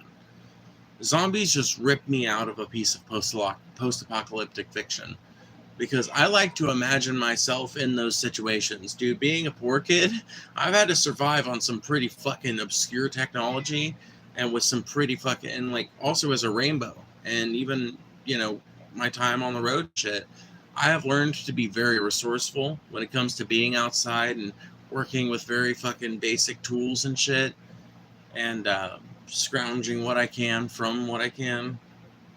And so I find a lot of catharsis in these like pieces of post-apocalyptic fiction, but zombies just draw me right the fuck out, bro, every single time. Life After Humans. Okay, cool.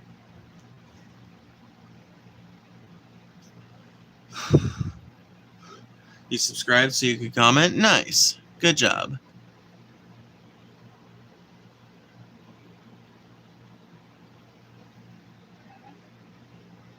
One of the premier creatures of that series was the flish, a sort of fish that developed into flying like a bird. That's cool. The flish.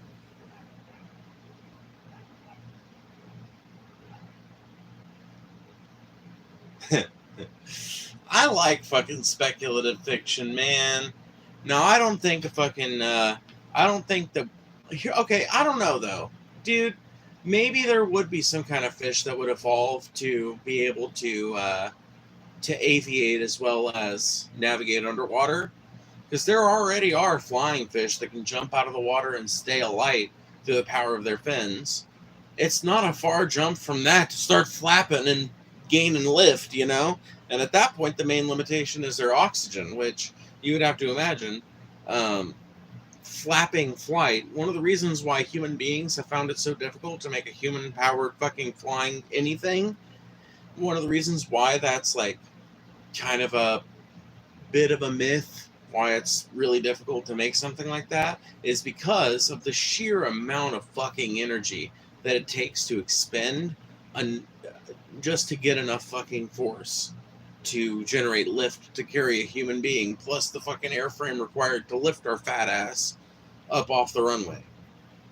And that's why all the successful human-powered flying machines that do exist usually have to be like push-assisted and shit. Sometimes they have to be towed into the air to get flying, and then they have to just be sustained by the constant fucking rigorous pedaling of the person riding it, you know?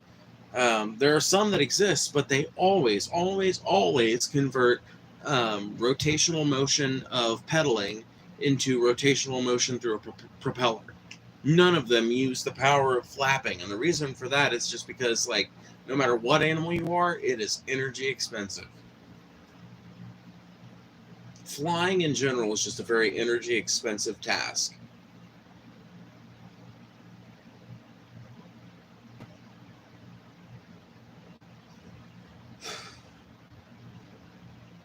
That's probably why there's so much diversity of life in the ocean, if you think about it, because, you know, swimming is easy.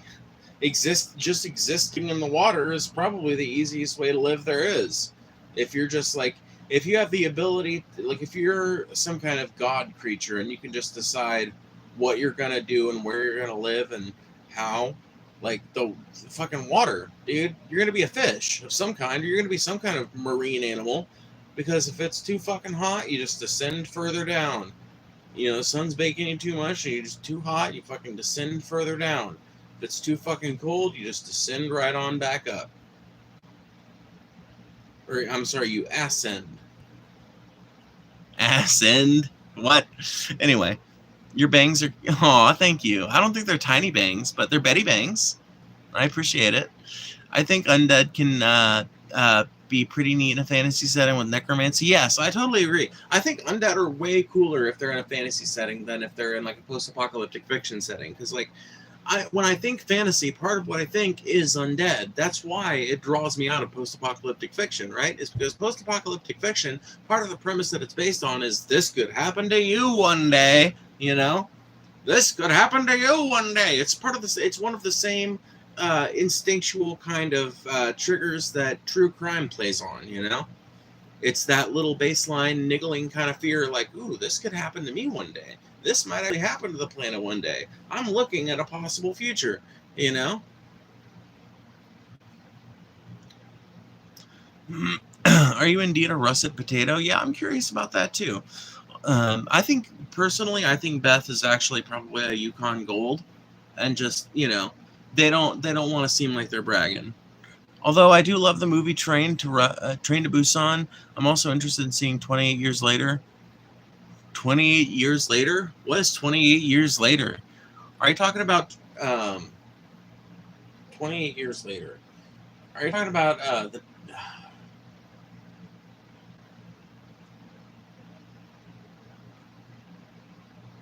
No, dude. Is that a movie? That sounds so familiar, but I remember it being 28 days later. But I guess 28 years later would make way more sense.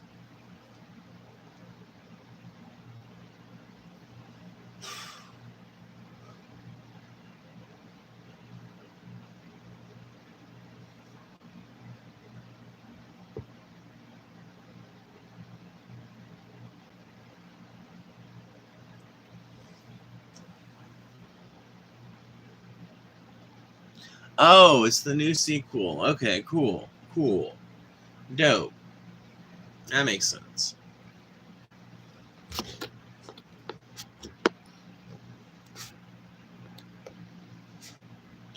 Afterman was an illustrated book series. I'm fairly confident the series you're referring to was Future is Wild. Oh, okay.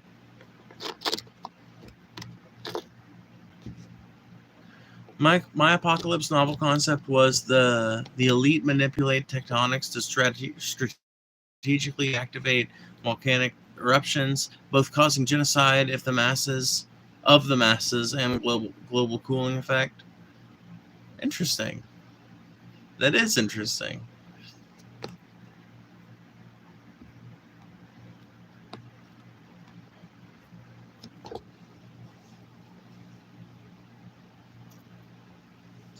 I enjoy it when the post-apocalyptic setting is so far into the future that former human life is completely forgotten or so unrecognizable by today's standards. Book of the New Sun is a pretty good example. I like fiction like that too, and definitely I think my idea is going to incorporate some of that. Because in my idea, when these folks wake up from cryogenic sleep, right? And like I said, there's like a group of 5 of them with one lead character that kind of follows the whole narrative, and a couple of them break off, and one of them stays with the protagonist throughout the whole thing, almost like a Sam and Frodo kind of situation. And one of them is like intermittent, and then one of them comes back a few times. But anyway, but in this idea, they wake up like 40 fucking years after the end of the conflict, or like 45 years or something like that after the end of the conflict. And so if they had any children that were like young children or whatever, they, of course, honestly, I don't know how, maybe this sounds cheesy, but as a parent, I don't think I would be able to get into that chamber if I knew that my kid wasn't going to be able to be there with me. I think that would be pretty hard for me. But anyway, if they did have a young child, let's say they had a 10-year-old at home, and that kid was able to survive through the conflict somehow, if their mom was one of the smart ones or whatever, and maybe that could be a plot point, like they get out and they find that there are just a few fucking people left that remember what life used to be like, and most of the people that are alive have no memory of life during the war or life in the lead up to the war. But the people that do are all people that are basically my age, or that were my age at the time when the cryogenic survivors went into their sleep. So we're talking people that would be like in their 70s and 80s when the people get out. And so, they get out and they find that their kid that was 10 when they went into cryosleep is now 55, and their partner that was 25 when they went into cryosleep is now 70,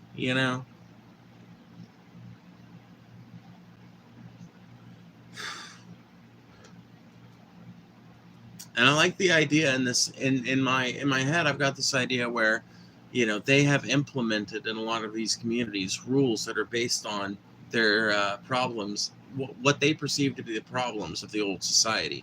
And so a lot of the individual camps are kind of like utopias, but they face some threats, right? So I guess there would be some like roaming bands of like usually aggressive fucks, but they wouldn't be as like, I don't know. I like the idea of I'm sorry, I hate the idea of a bad villain, and I like the idea of a complicated villain that you want to like or that you can't help but like, just due to the sheer amount of honor that they engage in, or whatever cheesy shit, From that perspective, the apocalypse generation, that is, the internet would definitely sound like a cult. Oh yeah, dude.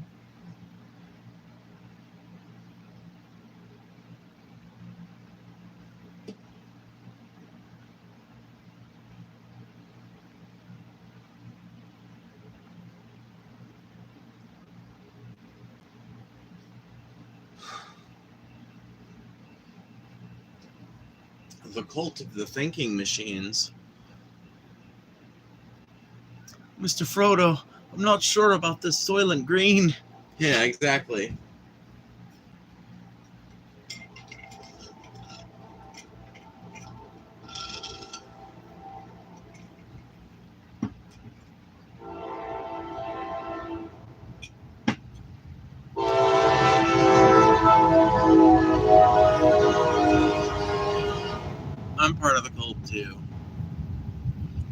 Afraid I might have to go here soon. It's fucking 11:29 here, and I'm pretty tired. Let me see here. Oh yeah, no. I like that idea too, and that's something I'm definitely going to incorporate into this work of fiction. I think I'm just gonna have to start writing it into a novel, because I think like I've got honestly just now when I came up with that cryosleep idea, it was the first time I've been able to get over my creative block when it came to starting a fucking beginning for all this. Figuring out how did it get this way.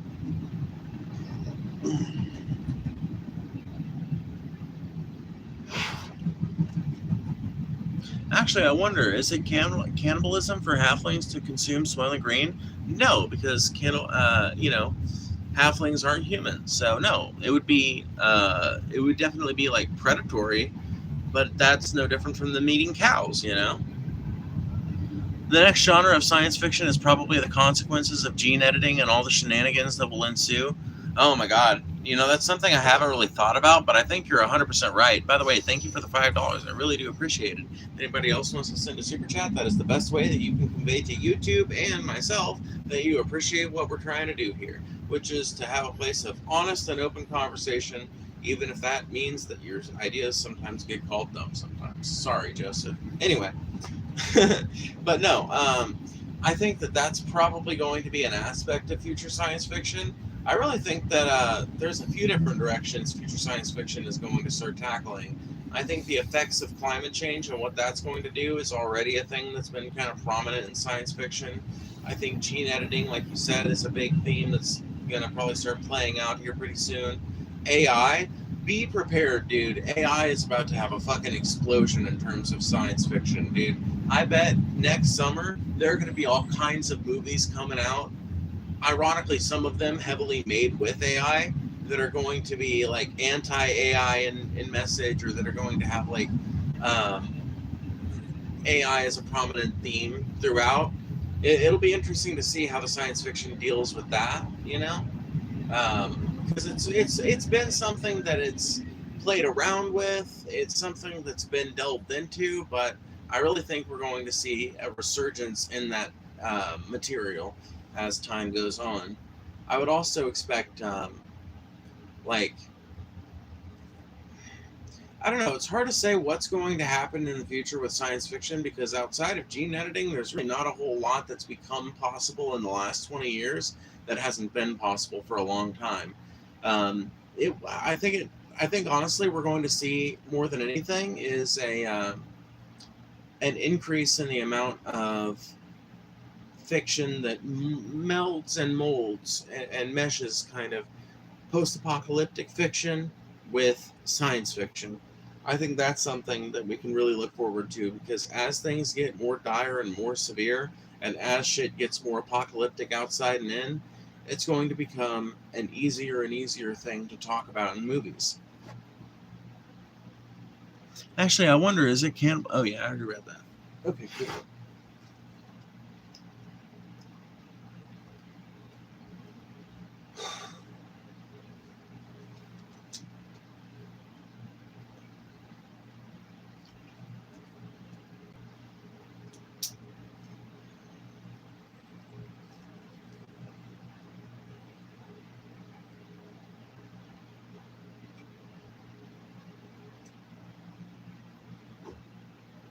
Do you have a quick serenade for us before you go?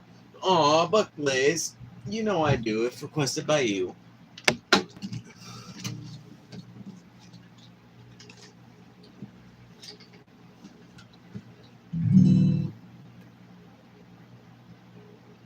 Don't fail me now, tuner. That band is such a fucking godsend, because if I didn't have that, it would be fucking unlivable in here. Because it's goddamn nigh on unlivable right now. Even with the fan.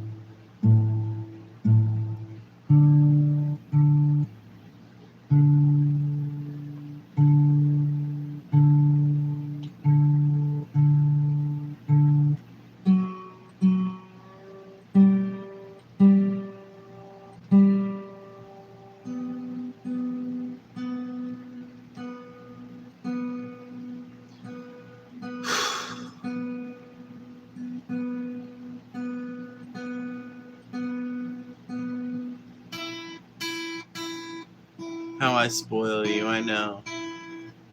Aren't I wonderful? How more personal a stream can you get than this?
Anyway, what am I going to play?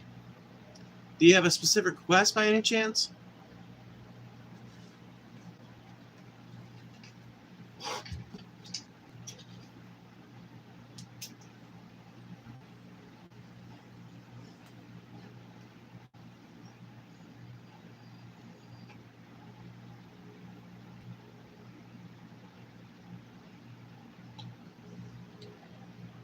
Anything crusty is a go for me. Okay, cool. Anything crusty.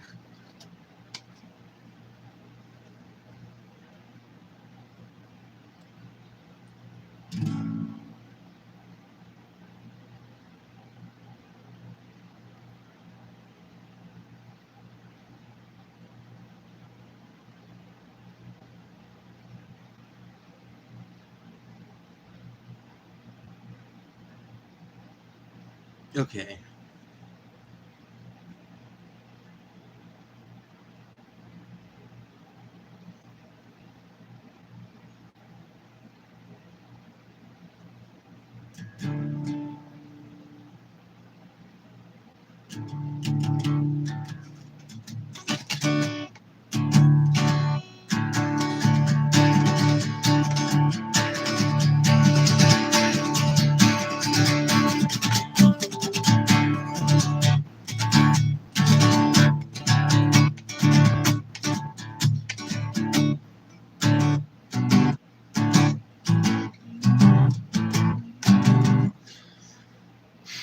Motherfucker.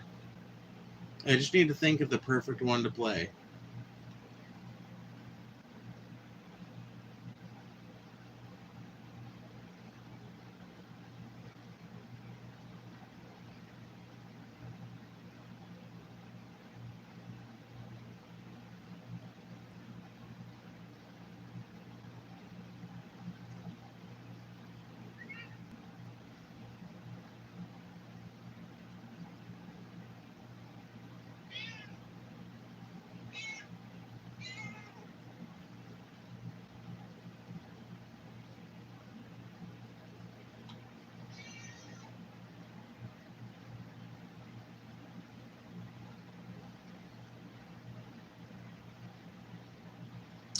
Okay, I guess I'll play,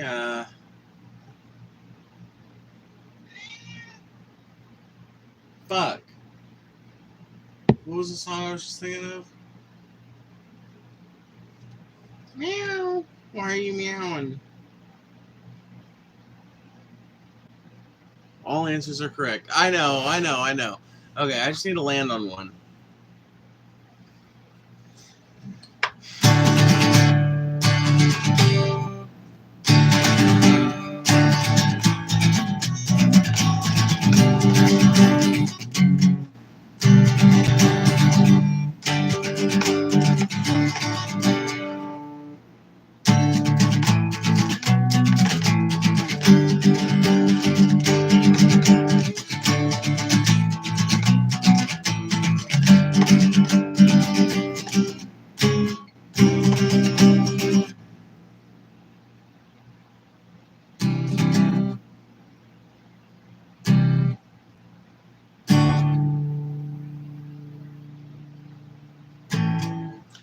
God damn it, why can't I remember this song?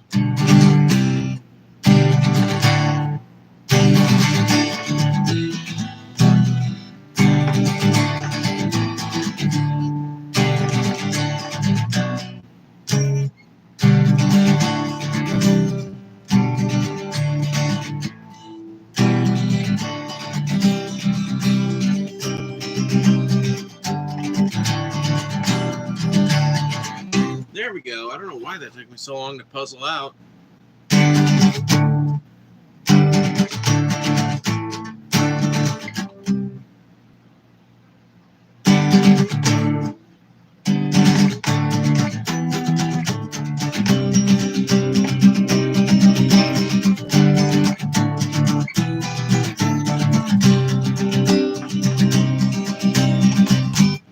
I'm going old in rooms full of kids with unruly haircuts, taking what comforts we can. In the fact that every empire's days are numbered, man.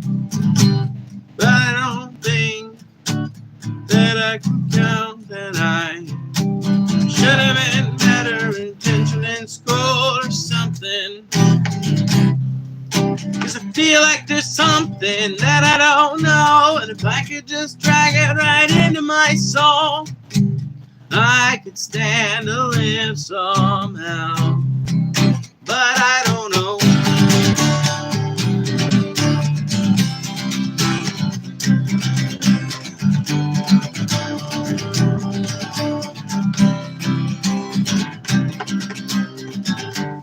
And the fact is I'm 2.7 decades in to a growing ambivalence. I can count on no ends how many fucks I'm giving, or is it a million, or God's white equivalents? Leaving control, destroyers making 11, and I know that Rome wasn't burned in a day. Oh, but it could have been more than a week. And I know that the children of barbarians just become the new tax collectors and priests. So I don't know.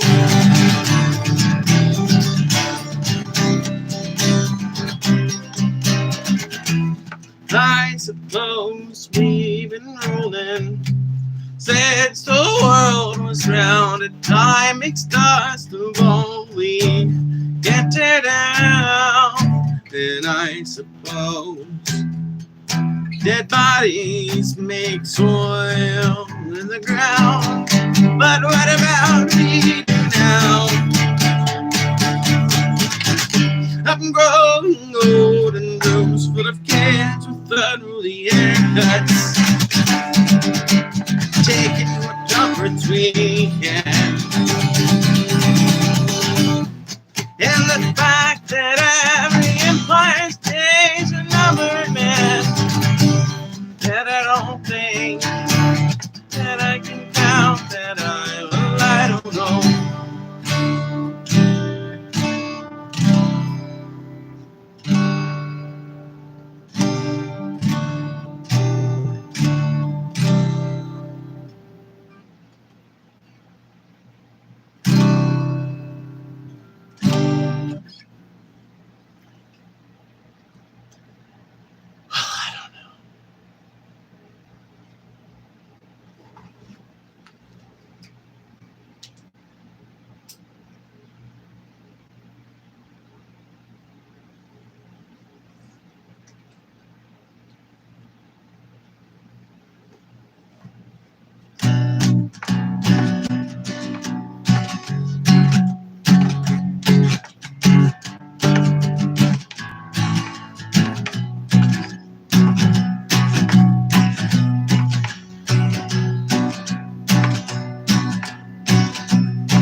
We're not alive as long as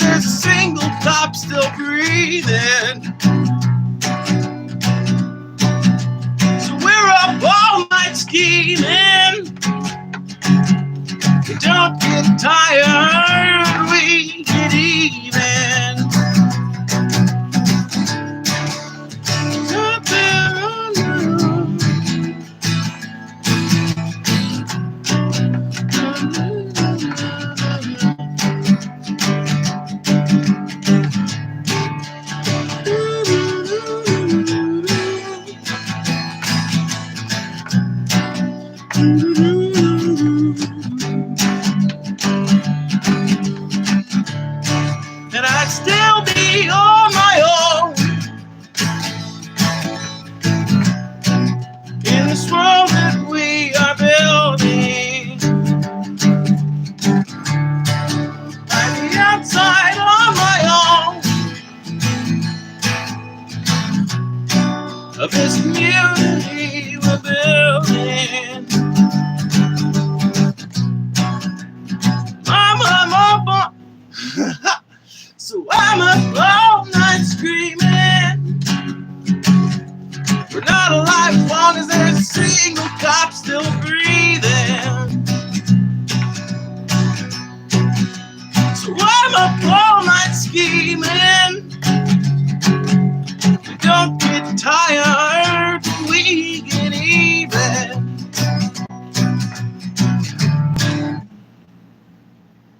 Oh, take me away. You do Johnny's song so well. Aw, you're so sweet. I like to think I've got a pretty good voice. Him and that one person. I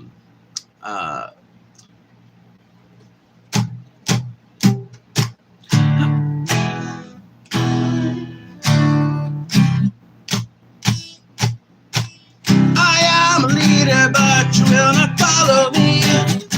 I ain't no preacher, boy, I'm full of blasphemies. You now, boys. You now, boys. Woo!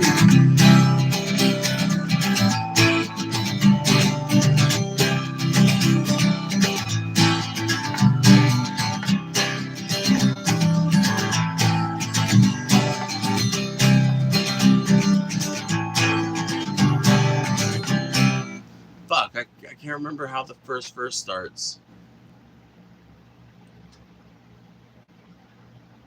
Fuck. But yeah, I like to think I've got a pretty good voice for Eric Peterson and Johnny Hobo.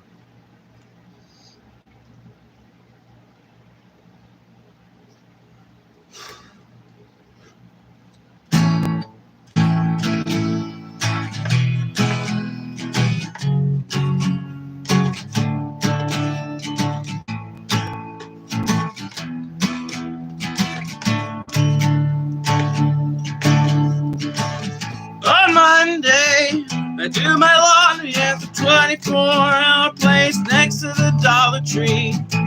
I know that I could walk, but God, I love to drive.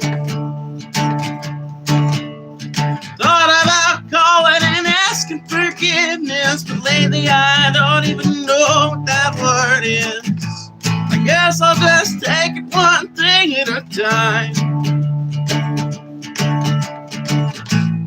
Da-da-da. Da-da-da-da-da-da. Da-da-da-da-da-da.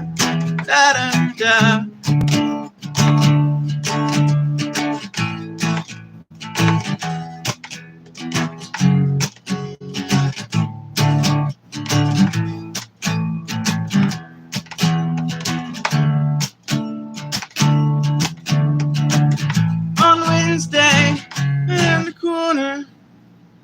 On Wednesday, right in the corner, drinking like he was already a goner. Said he'd like to quit if he could grow a spine. I said when you talk like that, it makes me real nervous that you wrote and invite me to your funeral service. Put down your fucking chips, let's play for keeps this time. Da-da-da. Da-da-da-da-da-da. Da-da-da-da-da. Thought about Jesse.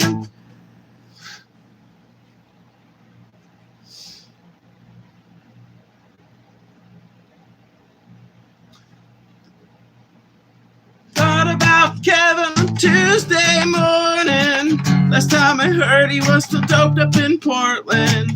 I could call and ask, but fuck, you know he'd lie.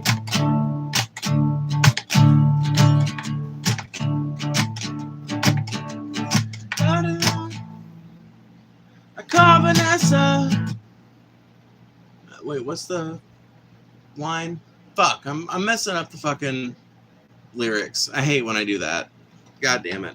I haven't listened to that song in a long time because even though it doesn't use his name, I chose to use his name in that song because I miss my friend. And I don't know what happened to him. I hope he's okay. But what are Pat songs for if not to make you reminisce, you know?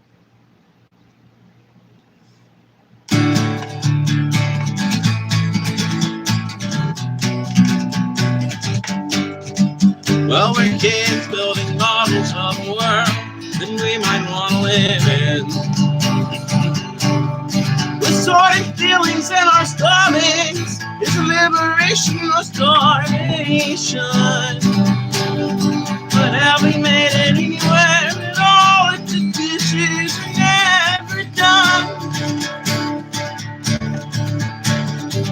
We can't live without dishwashers, how would we live without cops? And so you're asking me, who does the dishes after the revolution? Well, I do my own dishes now, I'll do my own dishes then. You know it's always the ones who don't that ask that fucking question. I think I'll be able to better do that song if I take it down a little bit. But I don't believe in God, but I'm also not an atheist. Because the universe is chaos, but chaos plays favorites. And you know, lately I've been thinking about how I love Jesus. Because Jesus, he was a dirty homeless hippie peace activists. And he said, drop out, find God to anybody who would listen.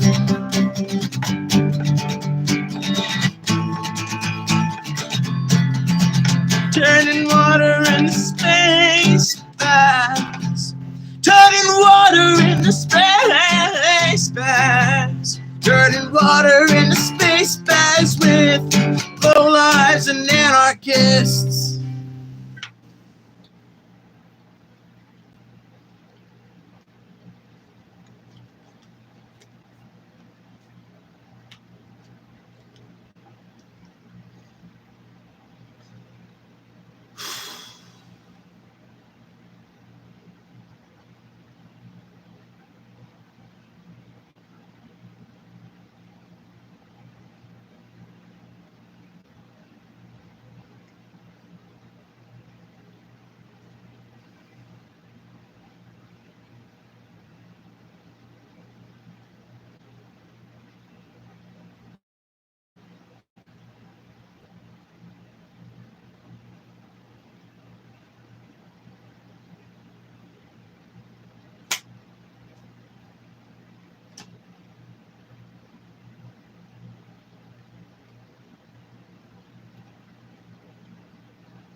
Holy shit, I was just lost in my own head there for a second. God damn. Sorry, y'all.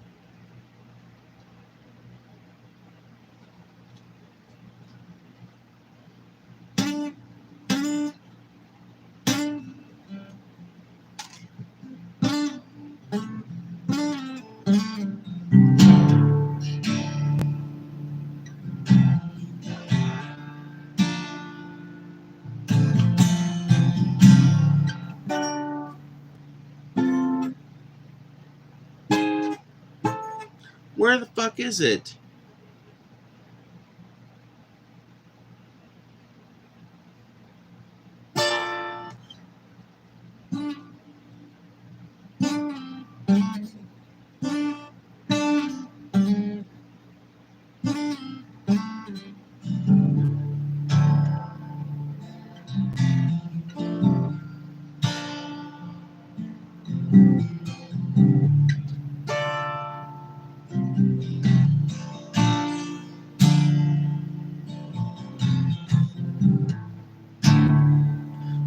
Up and down in Georgia, I've seen the streets in the West. I've driven down the 90. I've seen America's past. You know, I actually can do that song in key, so maybe I should. Yeah, Pat's music always makes me think about the homies that are gone. Dude, me too, dude. Me fucking too.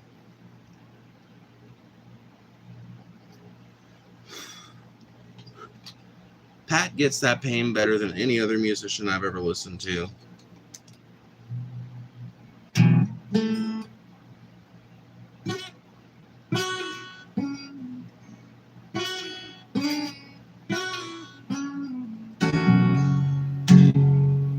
I've been down to Georgia. I've seen the streets in the West.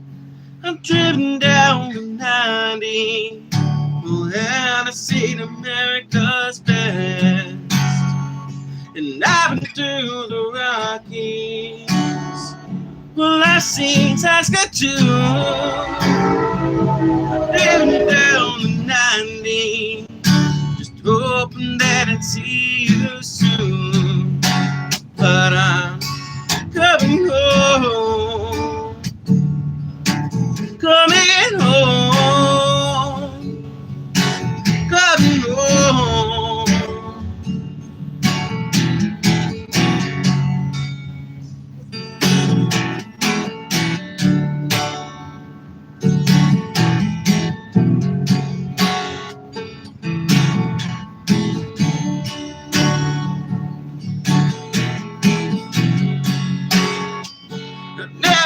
To Alaska, but I can't tell you this. I've been to Lake in Nebraska. Yeah, you know it ain't worth shit. I've seen Nova Scotia, Sydney to Halifax, but I never take any pictures, 'cause I know I'll just be right back. 'Cause I'm coming home, coming home, coming home, coming home, coming home.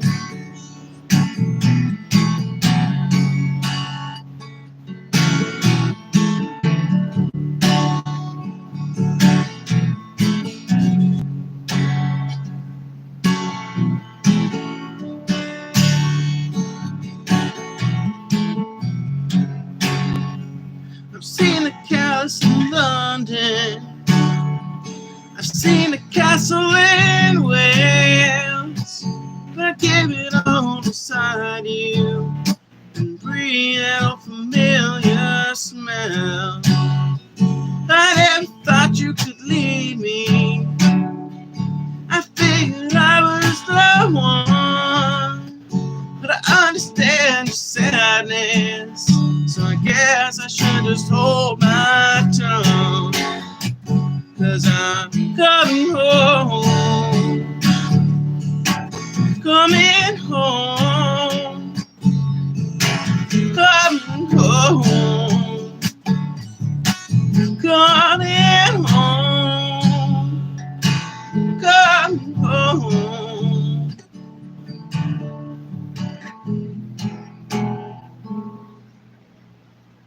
I never like taking chances.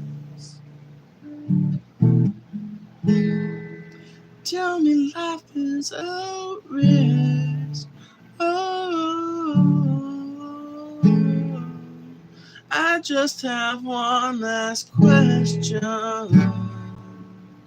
Will it be mine? Will it be you?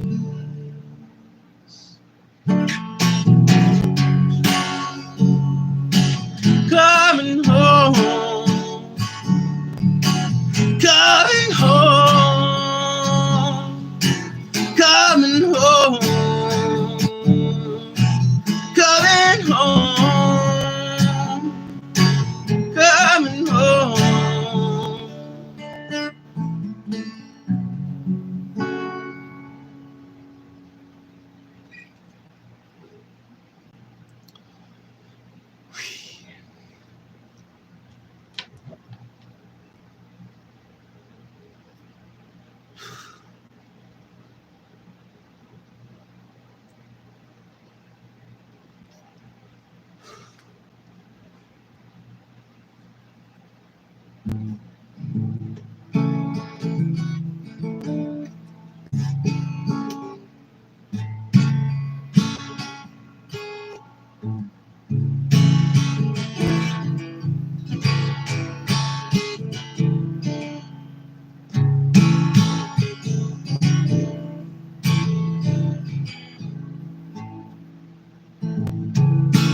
I'll keep on running this never-ending race. And maybe next time will be the right time. Maybe next time will be your time. Just say the scissors, someone else's skin. My surface is too tough. I don't think the blade will dig in. Save your strength, save your wasted time. There's no way that I want you to be left behind.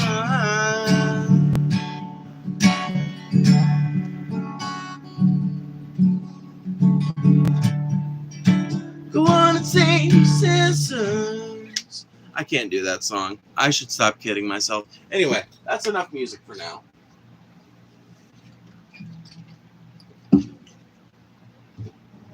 I'm too tired.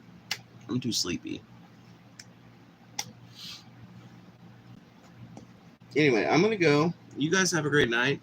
Thank you to everybody who super chatted or anybody who just participated in the chat. You guys make it so fun to do these. You guys are really what makes it worth it, and I appreciate you guys a fuck ton. Thank you guys so much for hanging out, and remember, share this stream around if you want to hang out, or if you want more people to hang out in here and shit like that. Anyway, good night, guys. I appreciate you guys.